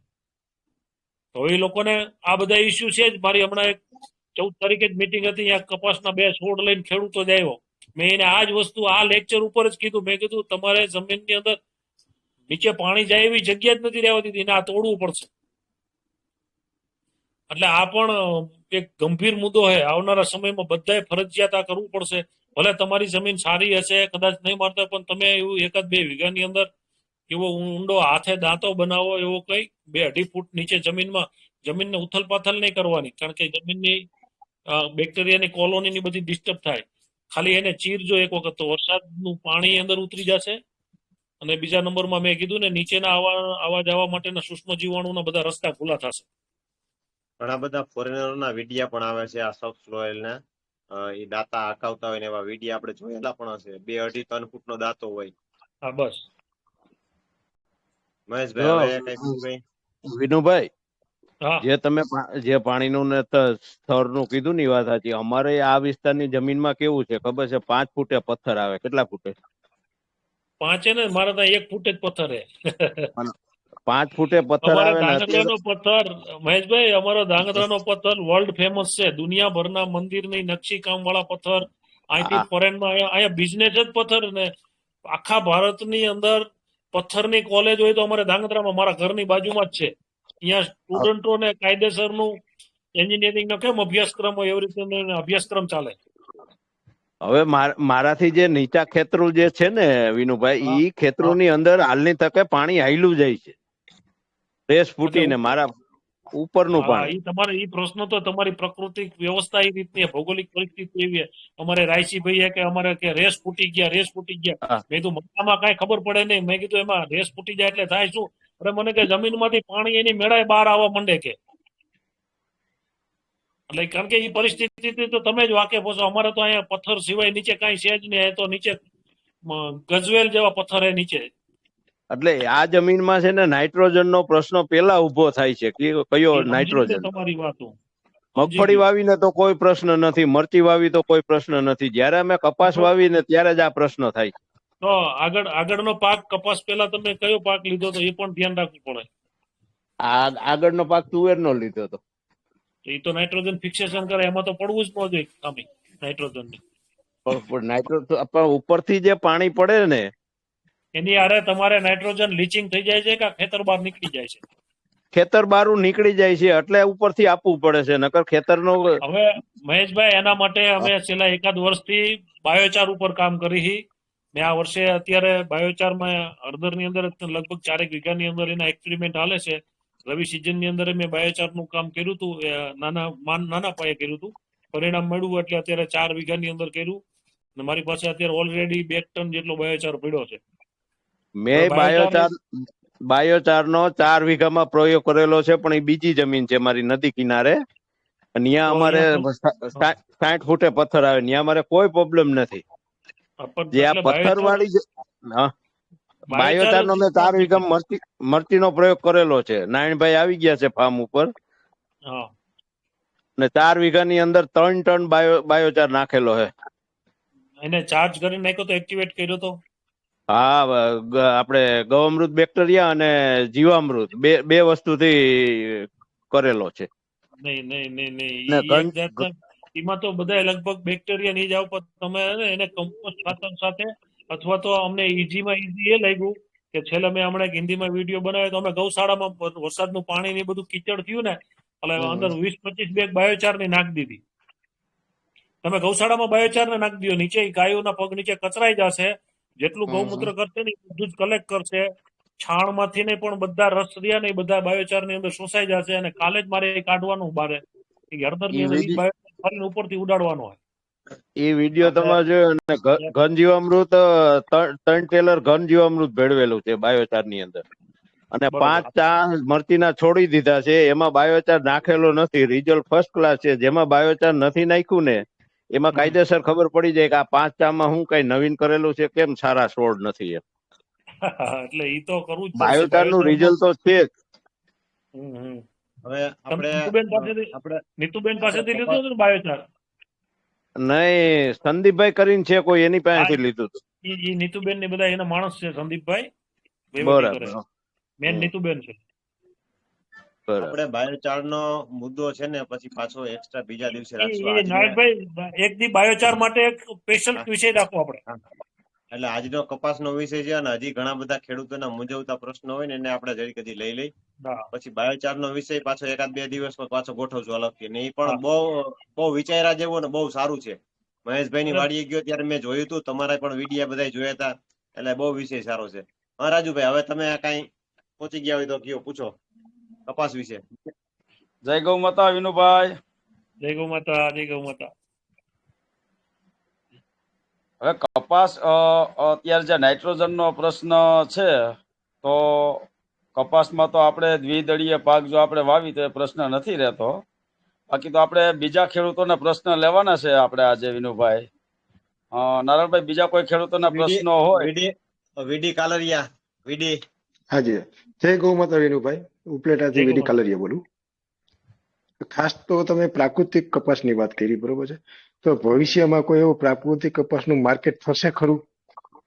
હા, હવે એના જો હું જયારે ત્યાં બેલ્જિયમ આના કોટન ઉપર જ જયારે સેમિનાર હતો ને ત્યારે એની આખી એક ચેનલ હોય સપ્લાય ચેન. એ લોકોને કારણ કે ઘાસડી જયારે આની રૂની બને ને ત્યારે 160-70 કિલોની ઘાસડી બને તો એ લોકોને આખી એક બલ્કમાં જોઈ. એ લોકોને જરૂર જ છે પણ બલ્કમાં જોઈ અને આપણા ગુજરાતની અંદર બધું એ લોકોને બિચારાઓને જોઈ સારું સેમ્પલ આપે સારું અને બટકાવી દે બીજું રૂ. એટલે આ તો બધું હજુ ઘણો ટાઈમ હાલશે. મને હજુ નથી સમજાતું કે સારા કપાસની આરે દેખાડે સારું અને બીજું કેમિકલ વાળું બીટી કપાસ એ આપી દે. પણ એ લોકોની ડિમાન્ડ છે 100% નેચરલ ફાર્મિંગની. હમણાં મુંબઈથી ને એક મને નામ ભૂલી ગયું, એક એજન્ટનો ફોન હતો મને કે અમે તમારી પાસેથી જે કપાસ થાય ને પ્રાકૃતિક અમે બધું જ લઈ લેશું. મેં કીધું તમે અમારી સાથે એગ્રીમેન્ટ કરો, હું તમને ગુજરાતના હું નહીં બીજા ઘણા બધા ખેડૂતો પ્રાકૃતિક ખેતીનો કપાસ કરતા હોય તો તમે એની યારે તમે એડવાન્સમાં અમને કે અમે તમને બીજે આપી. મેં કીધું તમે અમને જાજુ નહીં તો 15-20-25% તમે એમાઉન્ટ ખેડૂતને પહેલા જમા કરાવી દો. તમામ ખેડૂતોની જવાબદારી હું લઉં. જયારે ખેડૂતો આટલી મહેનત કર્યા પછી જો એને બજારમાં વેચવા જવાનો થાય તો એના કરતા તો મગફળીની બધા એમના જે વિસ્તારમાં થતા પાક વાવે બરોબર હોય કીધું. એટલે ઈ ભાઈ કે હું તમને રૂબરૂ મળીશ એમ કરીને હજુ આવ્યા નથી. મેં કીધું એમ વાત નહીં. મને 7,000 રૂપિયાની ઓફર કરી હતી 20 કિલો કપાસની. 7,000 રૂપિયા અને અમારા બીજી તો બીએ આપવાનો હતો. એને આખું પ્લાનિંગ હતું. આપણે મેડિસિનની અંદર જે રૂ વપરાય ને કે આપણે ડોક્ટર મેડિકલ લાઈનમાં એ ટાઈપનું આખું એને મુંબઈની અંદર કઈક ફેક્ટરી ખબર નહીં એ ટાઈપનું આખું રૂ કરીને બહાર એક્સપોર્ટ કરે. એટલે એમાં એને લેવું હતું. મેં કીધું તમે ખેડૂતોને વવરાવો, અમે ખેડૂત સાથે તમને હું આખું ગ્રુપ તૈયાર કરી દઉં પણ તમારે ખેડૂત સાથે તમારે કંઈક બંધાવવું જોઈએ. ખેડૂત બંધાવતો હોય તો તમારે બંધાવવું જોઈએ. એટલે એવી વાતચીત હાલે પણ આવશે ખરું. હવે બધાને આપણને ખંજોડાવવાની ચાલુ થઈ ગઈ છે એટલે સારું કપાસની માંગ આવવાની છે. જેવી રીતે અત્યારે સાત્વિક ખોરાકની વાત આવી ને હવે સારા કપાસની વાત આવશે, નહીતર ખંજોળ થશે, ચામડીના રોગ થવાના. વિનુભાઈ, ખાસ તો એટલા માટે પ્રશ્ન પૂછ્યો હતો કે અમે આજે એક આત્મનિર્ભર એક પ્રાકૃતિક ગ્રુપ રાજકોટ જિલ્લામાં 100% પ્રાકૃતિક ખેતી કરતા હોય ને એનું ગ્રુપ બનાવ્યું છે. ખાસ બરોબર. માર્કેટિંગ અને નવા ખેડૂતોને પ્રાકૃતિક ખેતી તરફ વાળવા માટેનો અભિગમથી બનાવ્યું છે. હા. કે ભવિષ્યમાં માની લો કે આવી વસ્તુ તમે એમ કહેતા થતા હોય તો અમે શું છે કે ગ્રુપમાં આવી રીતે ડિમાન્ડ પ્રમાણે વાવવા માટે અમે તૈયાર થઈ શકીએ. એવું હોય તો હવે ભવિષ્યમાં તમે અમારા ગ્રુપનો કોન્ટેક્ટ કરજો. હા, આ સોશિયલ મીડિયામાં બધા જોડાણા પછી ખબર પડી કે નહીં ખેડૂતોને હવે અંદરથી ઈચ્છા હોય તો મને એવો કઈ હશે ને તો આપણે બધા વાતચીત કરીને એને ભાઈ આપશું ગ્રુપ, અમે 40 ખેડૂત છીએ કે 50 ખેડૂત છીએ, 5-5 વીઘા 10-10 વીઘાનું આખું એક ગ્રુપ બનાવીને તને કપાસ મળી જશે. જવાબદારી તારે લેબ ટેસ્ટથી તારે જે કરાવવું એ અમારી છૂટી છે તમ તારે, પણ ભાવ મળવા જોઈએ. તું એમ કે બજાર ભાવ હાલે એનાથી 25 રૂપિયા કે 20 રૂપિયા આપી તો કોઈ માથાકૂટમાં નહીં પડે. તારે ડબલ ને 3 ગણા ભાવ દેવાય ને તો હવે અમે તો છાતી ઠોકીને કહીએ કે પ્રાકૃતિક કૃષિની અંદર સફેદ હોનું પકવીને દેશું, પણ પૈસા જોઈએ હવે તો જ ખેડૂતને 2 પૈસા મળવાના, બાકી તો બજારમાં વેચવાનો કોઈ મતલબ જ નથી ને. હવે બીજા કોઈનો પ્રશ્ન? બીજું કપાસમાં આ જો હમણાં મહેશભાઈનો જે પ્રશ્ન હતો નાઇટ્રોજનમાં, મેં શરૂઆતની અંદર અમે શું કરતા હતા એ ડિફરન્ટ હતો મારી પાસે. ત્યારે લગભગ ફોરેનમાંથી જ બધા આવ્યા હતા ને એ વિડીયો મારો યુટ્યુબ ઉપર છે, જોઈ લેજો. જે કપાસની લાઈનમાં મેં દ્વિદળી પાકો નહોતા નાખ્યા અને 75% નાખેલા મેં, નીચે મગ, મઠ, અડદ, કપાસ સાથે જ અંદર નાખી દીધેલા. એ હું ક્યારે અમે લેતા જ નહીં, અમારે એનું ધ્યાન નહીં, વાવી દો, નાખી દો. એ જમીન માટે, એ કપાસ માટે. જ્યાંથી નહોતા નાખ્યા ત્યાં 1 ફૂટ કપાસનો ડિફરન્સ દેખાય. તમે યુટ્યુબ ઉપર મેં ફોરેનરોને સમજાવતો વિડીયો શ્રી ગોવર્ધન પ્રાકૃતિક ફાર્મ કરશો ને એમાં નીચે એ વિડીયો આવશે, તમે જોઈ લેજો કે જે કપાસની લાઈનમાં નીચે નાઇટ્રોજન ફિક્સેશન વાળા આપણે કઠોળ વર્ગના જે મેં નાખેલા હતા એમાં કેટલો ફેર હતો અને જ્યાં નહોતો નાખ્યા એક જ ખેતરની અંદર. એટલે આવું ખેડૂતોએ કરવું પડશે. મોનોક્રોપિંગ પ્રકૃતિની અંદર ક્યાંય સ્થાન નથી. આપણો પ્રોબ્લેમ જ અહીંયા થયો કે બસ આખો પ્લોટ મારો કપાસનો હોય તો કપાસ. સહજીવન બધા, હું તો અત્યારે નિંદામણ ઉપર એવડું કામ કરું. હમણાં 2 દિવસની અંદર હું નિંદામણનો વિડીયો મૂકીશ, તમે જોઈ લેજો કે નિંદામણની અંદર હળદર જે ઉભી છે ઈ અને નિંદામણ કરેલી હળદર. પણ આ અત્યારે જે નવા જોડાતા ખેડૂતે આ લપમાં નથી પડવાનું, તમે ન પડતા કે અમે 9 વર્ષ પાસ કરી ગયા એટલે હવે અમને ખબર પડી. એટલે નવા જોડાતા એને નિંદામણ કરવાનું બધું કરજો કે જે વિનુભાઈ નિંદામણ નથી કરતા એટલે આપણે નહીં કરવાનું, તમે ક્યાંક આવડા અંટાઈ જાશો. એટલે ઈ વિષય અલગ છે આખો. એટલે નિંદામણ તમને અમુક સ્ટેજે પહોંચી જશો ને એટલે નડશે નહીં. એ સહજીવન પાક તરીકે કામ કરતું હશે ખેતરની અંદર. મારા ખેતરની અંદર આજે 15-20 પ્રકારના નિંદામણ છે કે જે નિંદામણની હું કાલે જ લગભગ કાલ મારે એક એગ્રો ઇનપુટના બધા અમારા જિલ્લાના ડીલરો છે ને એની મીટિંગ છે કાલે 9 વાગ્યે, કે જે યુરિયા, ડીએપી અને પેસ્ટિસાઇડ વેચે ને એના એ લોકોનો 5 દિવસનો કોર્સ ચાલે છે. એમાં પ્રેક્ટિકલ માટે કાલે મારે અહીંયા 10 વાગે 9:30 આવવાના છે. એટલે જો ટાઈમ મળે ને તો કાલે જ હું નાનભાઈ તમને હું પર્સનલી વિડીયો બનાવી અને મોકલીશ કે આ નિંદામણની અંદર હળદર ઊભી છે અને બાજુમાં 4 વીઘાની અંદર મેં નિંદામણ કરેલું છે, એમાં ટ્રેક્ટરે ચલાવીને બધું કરેલું હોય. એ 2 વચ્ચેનો ડિફરન્સ તમે જોશો એટલે ખબર પડશે. મહેશભાઈ પીપળિયા, મહેશભાઈ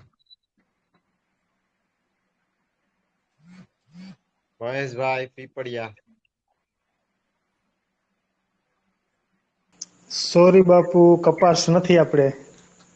હા, બીજા કોઈને પ્રશ્ન હોય, કપાસ હોય? કપાસ વાવતા ખેડૂતો આટલું ખાસ કરજો, ખાલા પડે અહીંયા ગમે ત્યાં આ વસ્તુ નાખી દેજો. મકાઈ નાખો, મકાઈ ખાસ કરીને નાખજો. મકાઈ રહ્યું ને માઇક્રોરાજા ને ડેવલપ થવા માટેના મૂળ સારામાં સારા એના માટે. માઇક્રોરાજાનું પીક કે આ લોકો એને નારાયણભાઈ સાંભળો, વીડીભાઈ કીધું ને કે કપાસનું ગઈ સાલ વસરામભાઈ લુણાગરિયા ત્યાં દિલ્હી થી કપાસ ખરીદવા આવેલા.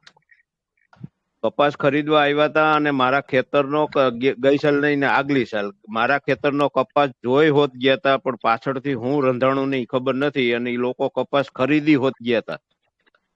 જે વર્ષે આપણે 2700 રૂપિયા બજાર થઈ હતી ને ત્યારે રાજકોટની બજારમાં રાજકોટના ખેડૂતો કઈક 4000 કે 4500 રૂપિયામાં એ લોકો કપાસ ખરીદી ગયા હતા. અને જે વિનુભાઈ ખંજવાળ નું કહે છે ને, મારે ગઈ સાલનો કપા પડ્યો છે, હજી ખંજવાળ એમાં નથી આવતું. આપણને નહીં આવે, પ્રાકૃતિક વાળાને કોઈ નહીં આવે, ચિંતા નથી કરવાની. એટલે પ્રાકૃતિક ખેતીમાં જે કપાસ ઉગવતા હશે ને એને હવે દિવસો જાજા નથી જોવાના હવે, બરોબર? કારણ કે ઈ ફોરેન વાળાને તો ચાલુ થઈ ગયું, અહીંયા ઇન્ડિયામાં ચાલુ થઈ જશે. એની તો સ્કિન સેન્સિટિવ હોય એટલે એને તો વહેલું એને વિચારી લીધું હતું.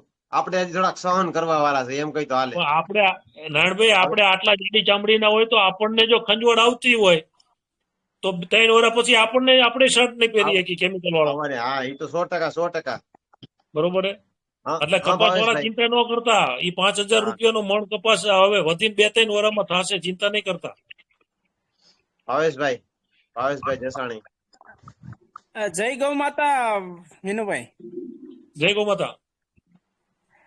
મારે પ્રશ્ન છે કે ગુલાબી ઈયળ માટે કઈક નિયંત્રણ માટે આપો તમે સર. પ્રકૃતિની અંદર, આ ઈશ્વરની બનાવેલી રચનાની અંદર આ લોકોએ જે જીવ હારે છેડછાની કરી એને ઈ કોઈ દિવસ આ 10 વર્ષ સુધી એને દબાવી રાખી. અત્યારે છલાંગ મારીને આવીને છે કોઈ સાયન્ટિસ્ટ પાસે એનો જવાબ? એના બી જયારે એને છેડછાની કરી, જીનેટિકલી મોડિફાઈ બી બનાવ્યું, શરૂઆતમાં નું આવી. બીટી કપા આવ્યો 2004 માં લગભગ. હા, બરોબર. મારી પાસે 2002 માં આવી ગયો હતો અનઓફિશિયલી. બરોબર.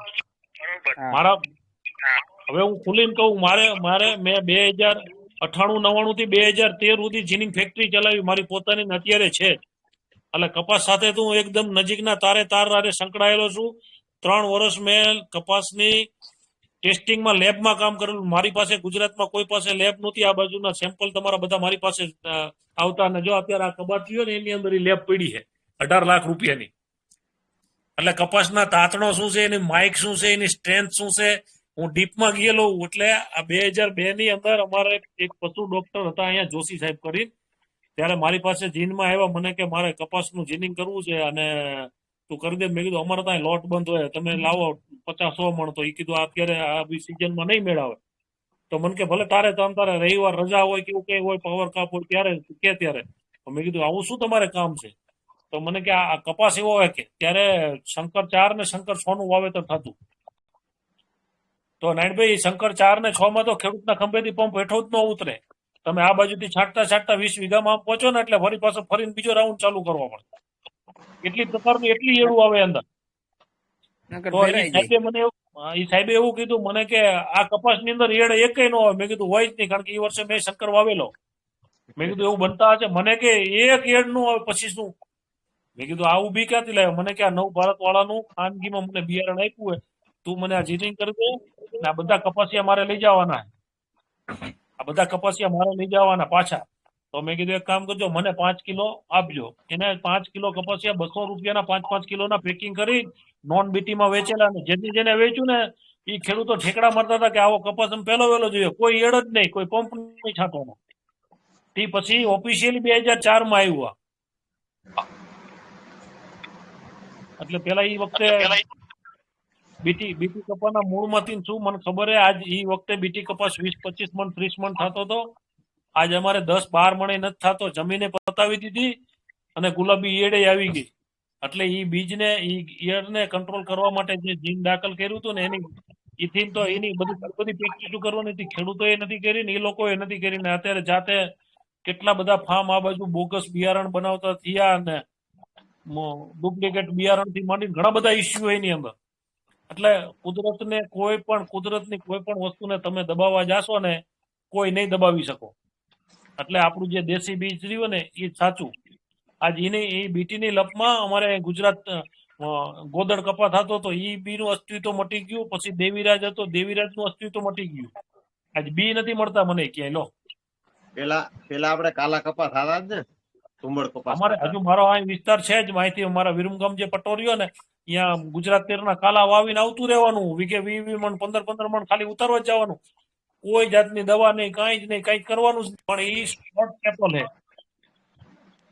શોર્ટ ટેપલ હે. એટલે અત્યારે અદ્યતન બધી સ્પિનિંગ મિલ ની અંદર 32 mm થી માંડીને 32 mm ના 30 mm ના રૂ હાલે. ઓલું રહ્યું ને ખાલી 15 થી 18 mm નું જ રૂ હોય, એટલે એની માંગ નથી હોતી. પણ આ ગાડલા ગોદડા અને અમુક રાંધવા ને બનાવવામાં અમુક પ્રોડક્ટમાં એ વપરાય છે. પણ નહીતર પ્યોર દેશી કપાસ છે એના કપાસિયા તમે ગાયોને ખવડાવો, પશુને ખવડાવો, જબરજસ્ત કામ આપે. બીજા બાકી તો કોઈનો પ્રશ્ન હવે કપાસના વિષય ઉપર? નારાયણભાઈ, હા રાજુભાઈ. વિનુભાઈ, આપણે જોડિયા હાર પદ્ધતિ અને 1 વીઘાની અંદર કેટલા છોડ એ આપણે તમે ગણતરી કરાવો ખેડૂતને, અને આપણે ઓછા ઝીંડવામાં વધુ કેમ ઉત્પાદન લઈ શકીએ એની પણ થોડીક માહિતી આપી દો. જો રાજુભાઈ, મેં એ ખેડૂતને બધાને સલાહ દેવા કરતા એમાં શું થશે ખબર હે? તમે જોડિયાર પદ્ધતિ કરશો ને જો યુરિયા તમે આપી દેશો ને, તો એની અંદર તમારે એનો ગ્રોથ રહ્યો ને એને કંટ્રોલ કરવાનો હોય, વેજીટેટેડ ગ્રોથ ને. જો તમે નાનો કપાસ હશે અને તમે યુરિયા આપી દેશો ને તો એની વધ પકડી લેશે ને તો હાંઠિયું થશે, કપાસ નહીં થાય. તો ઈ વખતે ખેડૂતોએ શું કરવાનું કે 45 દિવસ પહેલા એની હાઈટને મેન્ટેન કરવાની છે. પાણીથી તમે વહેલા ઓરવીન ઉગાડતા હોય તો એને પાણીની ટ્રેસ આપી અને એમાં ફ્લાવરિંગ પકડાવવાનું હોય. એટલે એની અંદર ઘણા બધા પોઈન્ટ કામ કરતા હોય. તમે બીજો આપણે માની લો કે 50 ઇંચના કે 60 ઇંચના પાટલે કપાસ વાવતો હોય ને એમાં જે પ્રેક્ટિસ કરો ને એ પ્રેક્ટિસમાં આમાં ઘણો ફેર પડશે. એટલે એક તો યુરિયા કંટ્રોલ કરવાનું થાય કે જીવામૃત આપતા હોય બધું કંટ્રોલ કરવું પડે. હાઈટ મેન્ટેન કરવાની છે તો જ તમને પ્રોડક્શન મળશે એની અંદર. અને એ તમારી જમીનની તાસીર કઈ ટાઈપની છે? પથ્થરવાળી જમીન, હલકી જમીન હશે ને એને હાઈ ડેન્સિટીની અંદર ઉત્પાદન આવશે. જેની જમીન બરુકી હશે ને તો એને છોડના ગ્રોથ થઈ જશે. ઘણા બધા ખેડૂતોના ઇસ્યુ ઉભા થયા હતા આવી રીતના કે ભાઈ મેં જુનાગઢ ભેસાણ ની અને બધા ખેડૂતોએ મારું જોઈ ને એ લોકોએ હાઈ ડેન્સિટીમાં વાવ્યા તો એ બિચારાઓના ખેડૂતોના કપાસ આમ તમે જુઓ 6-6 ફૂટના 7-7 ફૂટના, તો નીચેથી કોઈ બ્રાન્ચ નહીં, કાંઈ જ નહીં. એટલે સીધા સમજ્યા વગર કોઈ નહીં પડતા કરો ને તો વીઘા અડધા વીઘાનો 2-3 લાઈનનો અખાતરો કરજો અને એના ઉપર એ છોડને ન્યુટ્રિશન થી માંડીને બધી જ પાણીની ખેંચ આપવાની, બધું ખેંચ આપવાની છે. તો જ તમને એની અંદર બેનિફિટ મળશે. પણ એ દરેક સ્થિતિએ તમારે ડિસિઝન લેવાનું હોય. તમારા છોડની પોઝિશન શું છે એ પ્રમાણે તમારે ડિસિઝન લેવું પડશે ખેતર ઉપર. એના કપાસના ડોકા હોત કાપવા પડે, જેમ હાઈટ મેન્ટેન કરવાની થાય ને, પાણીની ખેંચ આપવાની અને ઉપરથી ડોકા કાપવાના. હા, પણ ડોકા કાપશો તો સાઈડ બ્રાન્ચો એની વધશે. એક તો નજીક ડિસ્ટન્સમાં વાવ્યું હોય આપણે તો સાઈડ બ્રાન્ચમાં પ્રોબ્લેમ ઉભો થવાનો, સનલાઇટ અંદર નહીં જાય પૂરતી. અને બીજા ખેડૂતોને એક જો સૂર્યપ્રકાશનું શું મહત્વ છે, કોઈ ખેડૂત તમે અખતરો કરજો, પૂર્વ અને પશ્ચિમ લાઈનનું વાવેતર કરશો ને ઉગમણાથી આથમણું, એના કરતા ઉત્તર દક્ષિણ દિશામાં જે વાવેતર કરશો ને એમાં પ્રોડક્શન થોડુંક વધીને આવશે. કારણ કે પૂર્વ અને પશ્ચિમની અંદર શું થશે, એક જ સાઈડ તમને સૂર્યપ્રકાશ પૂરતો મળશે તો એ બાજુ બધી સંખ્યા ગીંડવાની વધારે હશે. અને ઉત્તર દક્ષિણ હશે ને તો સવારનો 12 વાગ્યા સુધીનો તડકો આ બાજુ મળશે પૂરેપૂરો, બપોરનો 12 થી સાંજના દિવસ આત્માનો તડકો આ બાજુ મળશે. તો એની પ્રોડક્શન તમે જોઈ લેજો. મારું આ માર્કિંગ કરેલી વસ્તુ તમે કોઈ ખેડૂતો આ રીતના વાવેતર હશે ને 2 દિશાની અંદર તો તમે જોઈ લેજો, એની અંદર તમને ડિફરન્ટ દેખાશે.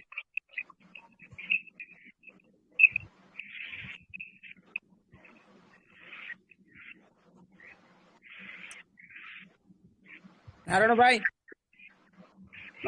સાહેબ તમે કપાસિયાની વાત કરી હોય કે પશુને ખવડાવવા માટે દેશી કપાસિયા તો મળી શકે, અવેલેબલ ખરું ક્યાંય તમારા વિસ્તારની અંદર? અમારો આખો મોટો બેલ્ટ છે વિરમગામ અને માંડલ, અહીંયા બધા જ જીનરિયા આના જ છે, દેશી કપાસના જ. ઓકે. એનો ભાવ શું કોઈને હશે? બલ્કમાં જોતા હોય ને તો કરાવી દઈશું આપણે જીનર સીધો કોન્ટેક્ટ.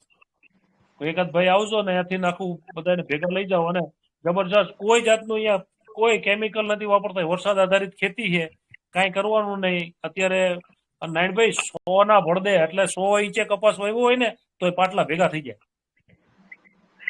એવડી તાકાતવાળી જમીન છે અહીંયા. એનો 20 કિલોનો શું ભાવ હશે કપાસિયાનો? લગભગ 700 રૂપિયાની આજુબાજુનો ભાવ હશે, 650-700. ખાસ તો આપણા ગ્રુપને હોય પ્રાકૃતિક ખેતી કરતા હોય અને ગાયો માટે.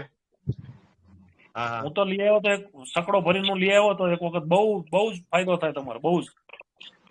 એ 40 કિલો ખાસ તો હું ગાયો માટે દઈને આપણે નાનભાઈ આપણે હા, ગાયોને આપણે એક તો જીવામૃત બનાવી છાણ હા, બીટી કપાસનો ઉપયોગ કરીએ એના કરતા આનો ઉપયોગ કરીએ તો વધુ સારું છે ખેડૂત માટે. હા. જો પ્રાકૃતિક ખેતીની અંદર પ્રાકૃતિક ખેતીની અંદર સૌથી પહેલા ગાયને પ્રાકૃતિક બનાવવાની છે. તમે ગાયને બીટી કપાસિયા ખવડાવતા હશો, બહારનું કેમિકલ વાળું બધો ચારો ખવડાવતા હશો, તો એની ઇફેક્ટ એના દૂધ, છાણ અને ગૌમૂત્ર ની અંદર આવવાની. આવે 100% આવે. બરોબર હે? ઈ તો જેમ જેમ આગળ વધશે ને એમ ખબર પડતી જશે ખેડૂતોને બધી. ચલુભાઈ, તમારો કઈ પ્રશ્ન છે? તમે માઇક ચાલુ કર્યું છે.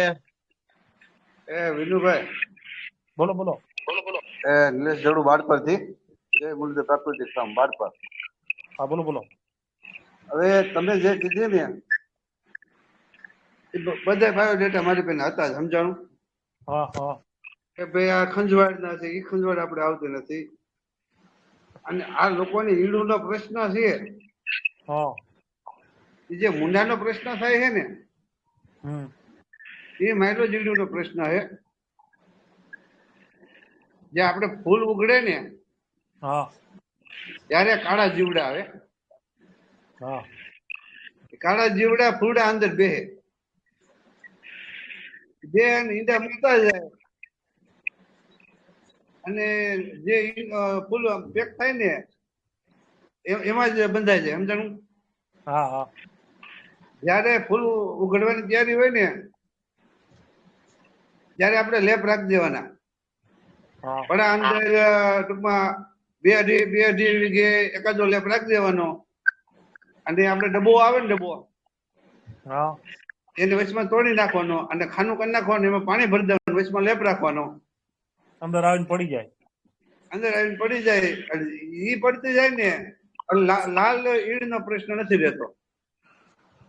પણ એ ફેરોમેન ટેપ લગાવો એનાથી ને ઘણા બધા ફૂદા કંટ્રોલ થશે.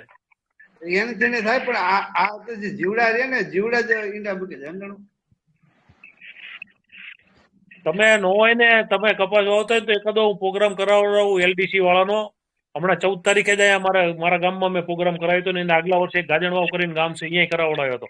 એ લોકો વર્ષે 1.5 લાખ ફેરોમેન ટ્રેપ ફ્રી આપે ખેડૂતોને. મારા ગામના દરેક ખેડૂતોને કયા વિસ્તારમાં કપાસ વાયા હોય છે? ચાલો, વિનુભાઈ ઓફર કરી છે તમને ટૂર કરવા માટેની કપાસની.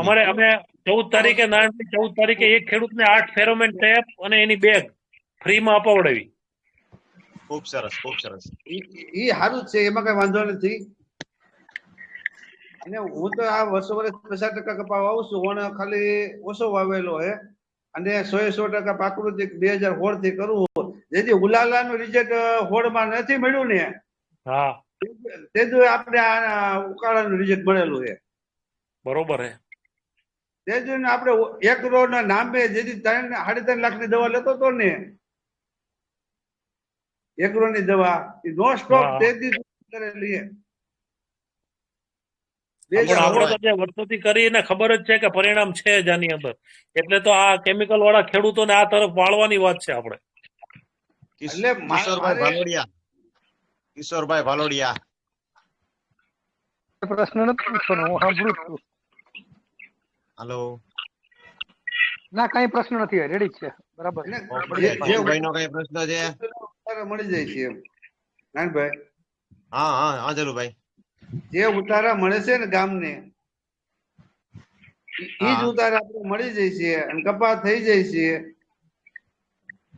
અને લાલ ઈડ હજી આજની તારીખ નથી આવતી. ખૂબ સરસ.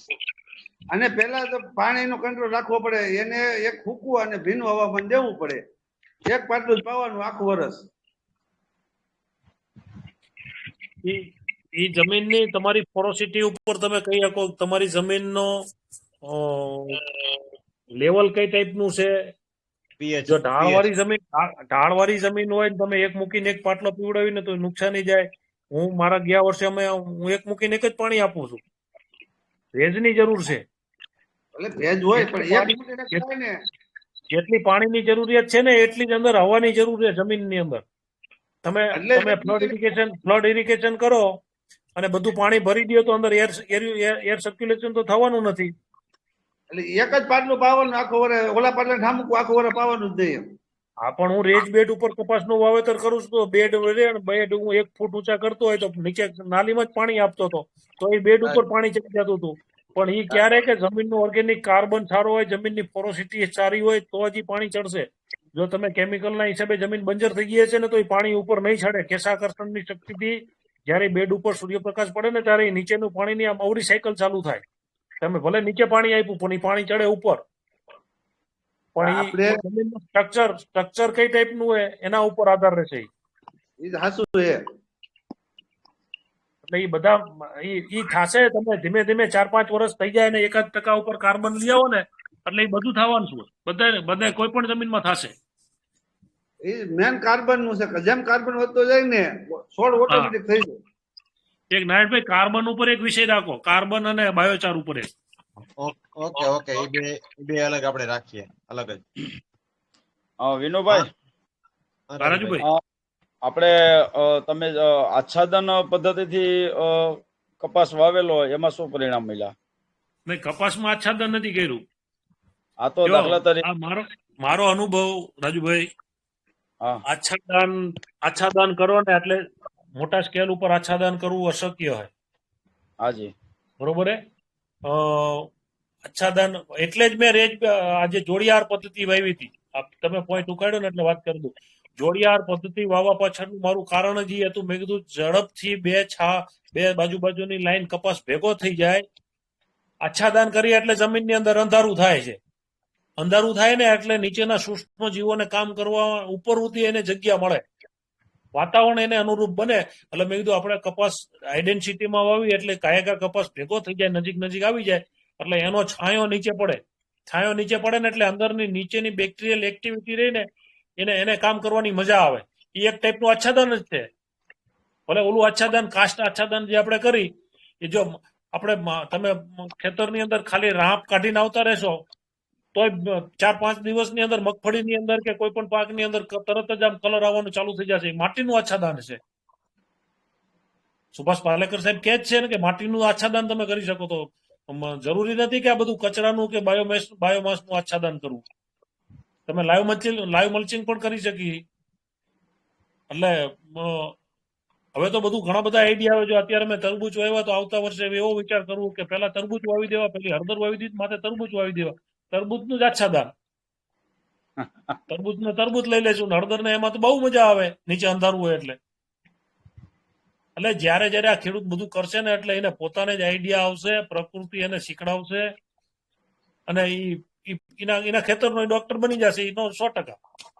પોતે એના ફાર્મ ઉપર રોકાતો થાય ને એટલે વિચાર તો થાય. પણ ઓલા જે આપણે આદત જે ડબલા ને ઠેલિયું ની છે ને એટલે બજારે ચોરે બેહીને વહીવટ કરવાની આદત પડી ગઈ છે.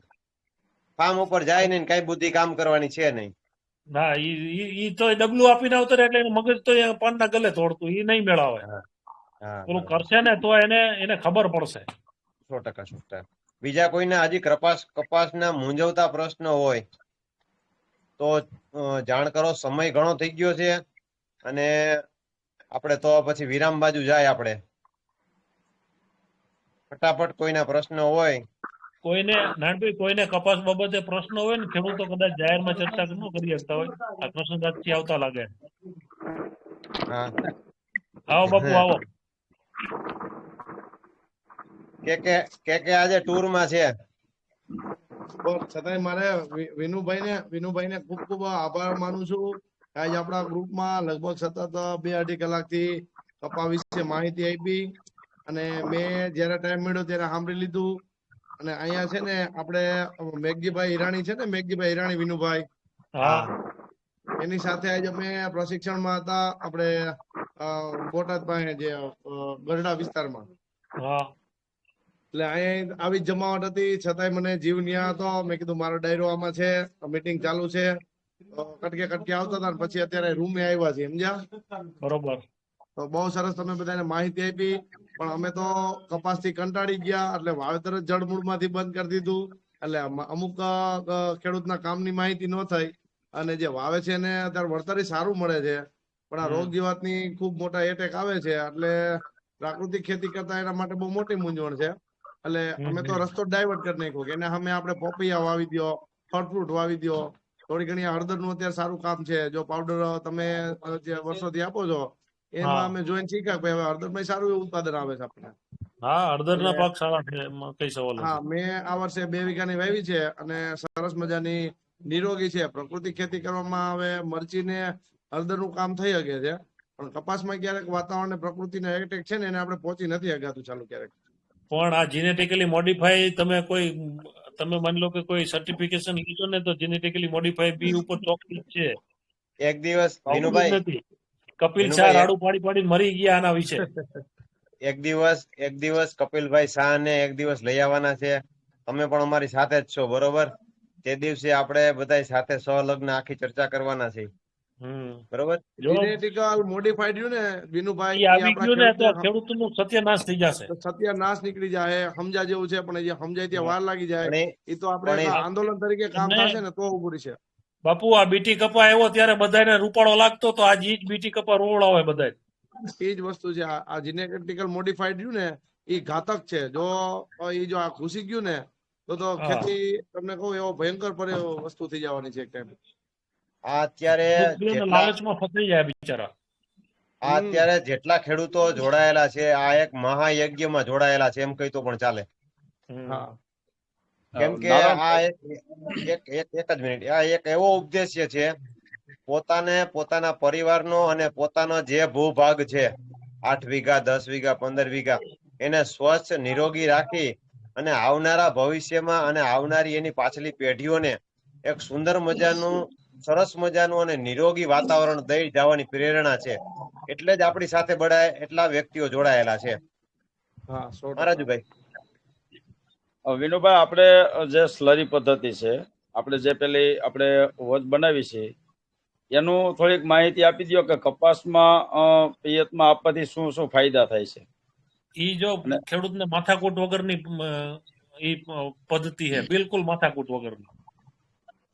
આળસુ ખેડૂત હોય ને જેને ગલે જઈને બેવું હોય ને આ કરી નાખો એટલે શાંતિથી થઈ જશે તમારે. હું તો બધા અખાતરા કરી લીધેલા, બરોબર?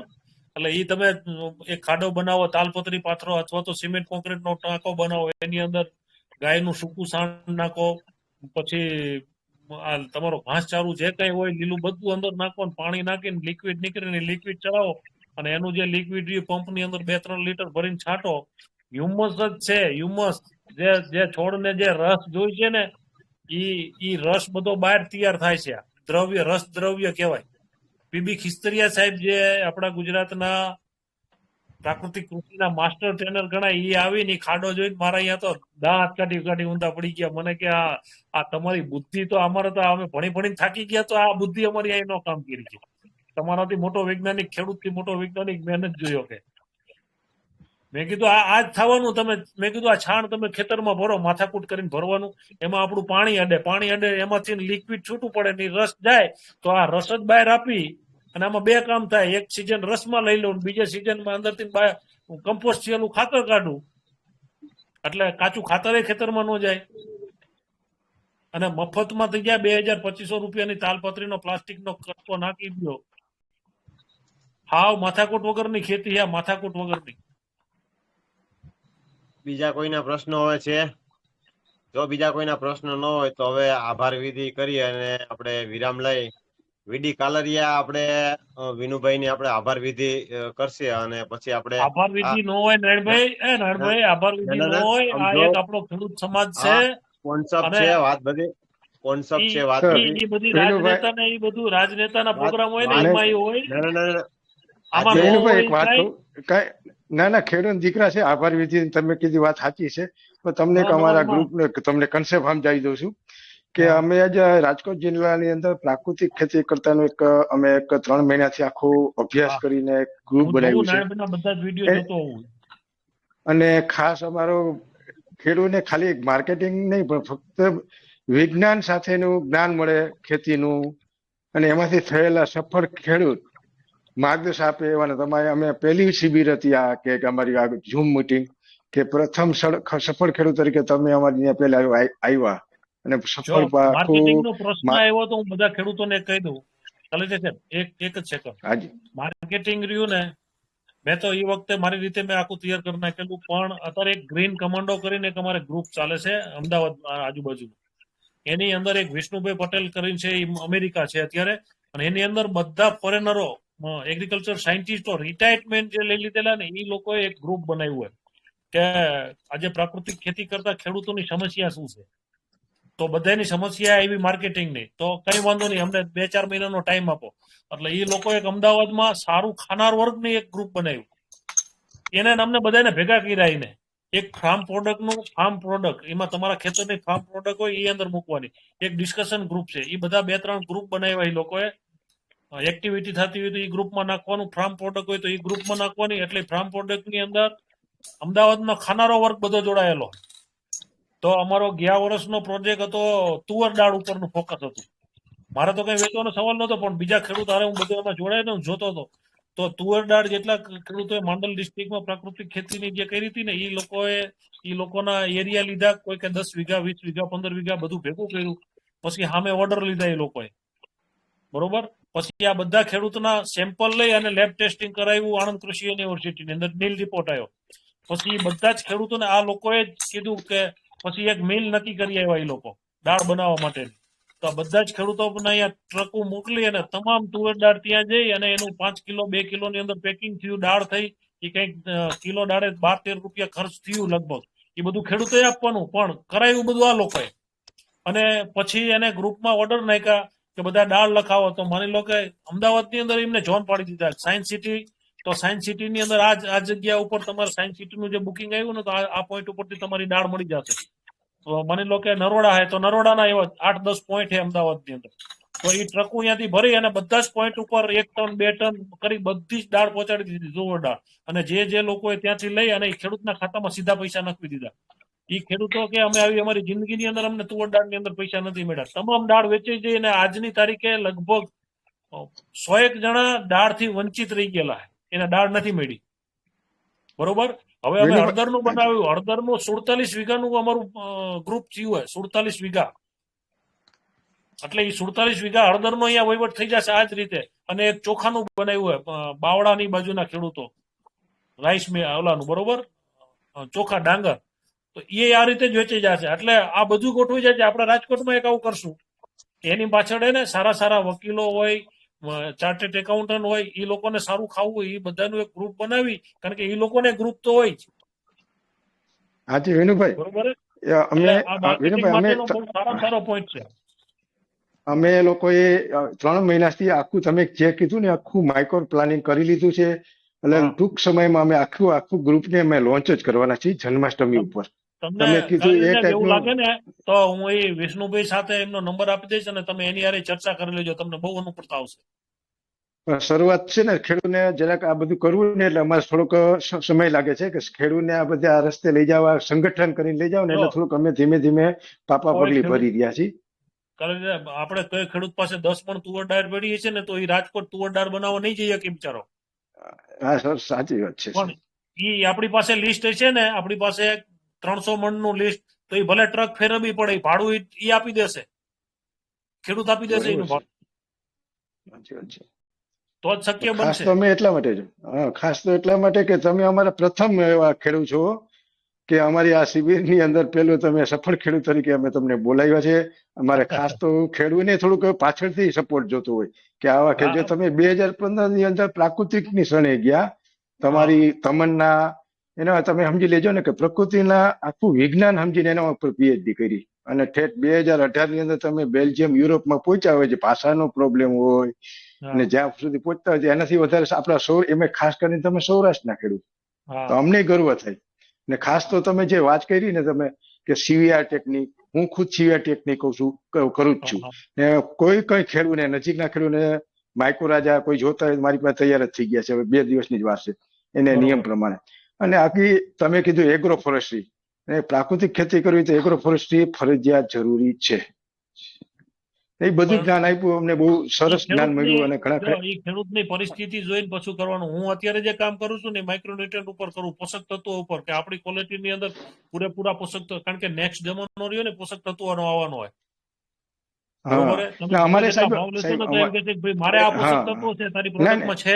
સાહેબ અમે પણ એ જ સમજાવીએ વિનુભાઈ છીએ બધાને અમારો કે ધ્યેય ઈ જ આવનારો છે, સમય અમે છે. ઝેર મુક્ત ખેડૂત છે અમે બધાય, એટલે અમે હા આખું હે ને તમે કે રીતે પોષક તત્વો ઉપર જઈ રહ્યા છીએ. એટલે ન્યુટ્રિશન આવનારો ઝેર સમય મુક્ત ઝેર મુક્ત પછી પોષક તત્વોનો હા ટ્રેક આવશે. અમે આવનારો એવા જ સમય ખેડૂત છે ગોત્યા ને છે એ કે ઝેર મુક્ત ન્યુટ્રિશન તો છે વેલ્યુ જ, વાળો જ હશે. 7 વર્ષ ત્યાં ન્યુટ્રિશન કરે છે. વેલ્યુ ચેક કરીને જ લેશે. અમારે ન્યુટ્રિશન વેલ્યુ ચેક કરીને જ દેવાનું છે. અમારે આખું માઇક્રો પ્લાનિંગ કર્યું છે, હા પણ ધીમે બસ ધીમે અમે હજી અમારે એમ શરૂઆત છે. કરી છે. બરાબર, હજી ખેડૂતને સુધી પહોંચવું એ આકરું છે, અને અત્યારે 100% ખેડૂત પ્રાકૃતિક ખેતી કરતા એવા જ ખેડૂત ગોત્યા છે અમે. ને ધીમે હા ધીમે એટલે અમે લગભગ નહીં ટૂંક સમયમાં, ને ખાસ તો તમે જે પુસ્તકનો ઉલ્લેખ કર્યો ને, એ પુસ્તકો ખેડૂતને વસાવા જેવા છે. વૃક્ષ આયુર્વેદની વાત કરી તમે, કૃષિ ગીતા છે, ખાસ અરે તો પણ આપણા તમે નક્ષત્ર. ગૂગલ મારી દો ને, એમાં ગૂગલમાં યુટ્યુબમાં ને એ બધા આવી જ જશે વૃક્ષારોપણ ને આ અરે અત્યારે વૃક્ષાયુર્વેદ. હિન્દી, હા હિન્દી ભાષામાં મળે જ છે ને, સસ્તા ભાવ છે હા અત્યારે. હું ગોતો હોય તો અત્યારે હિન્દી ભાષા મેં વસાવ્યા છે, અને હમ ખરેખર ખેડૂએ વસાવા જેવો, વાંચવાનો અભ્યાસ કરવા જેવો છે. હમ અને ભવિષ્યની અંદર વિનુભાઈ એક અમારી ઈચ્છા છે કે તમારી ત્યાં અમારો ખેડૂતનું ગ્રુપ આવી ને ત્યાં તમારી નજરે નિહાળી એટલે બધું લાભ લઈ વેલકમ એવું અમે ક્યારેક ગોઠવશું. બરોબર, વેલકમ ખાસ તો આવો બસ આવો. એટલા માટે આભાર. બરોબર, આપણે આ હલો મીટિંગ ને ને. અહીંયા કરીએ, અને હવે બધા જ સમય ઘણો થઈ ગયો છે અને રજા લઈ. બરોબર. હા પછી ને કે બીજી વખતે જોડાશે નહીં ખેડૂતો. હા હા, એટલે હવે આપણી આપણે પાસે ઘણો અહીંયા બધો મીટિંગ ટાઈમ ને છે. ના ના એવું નથી.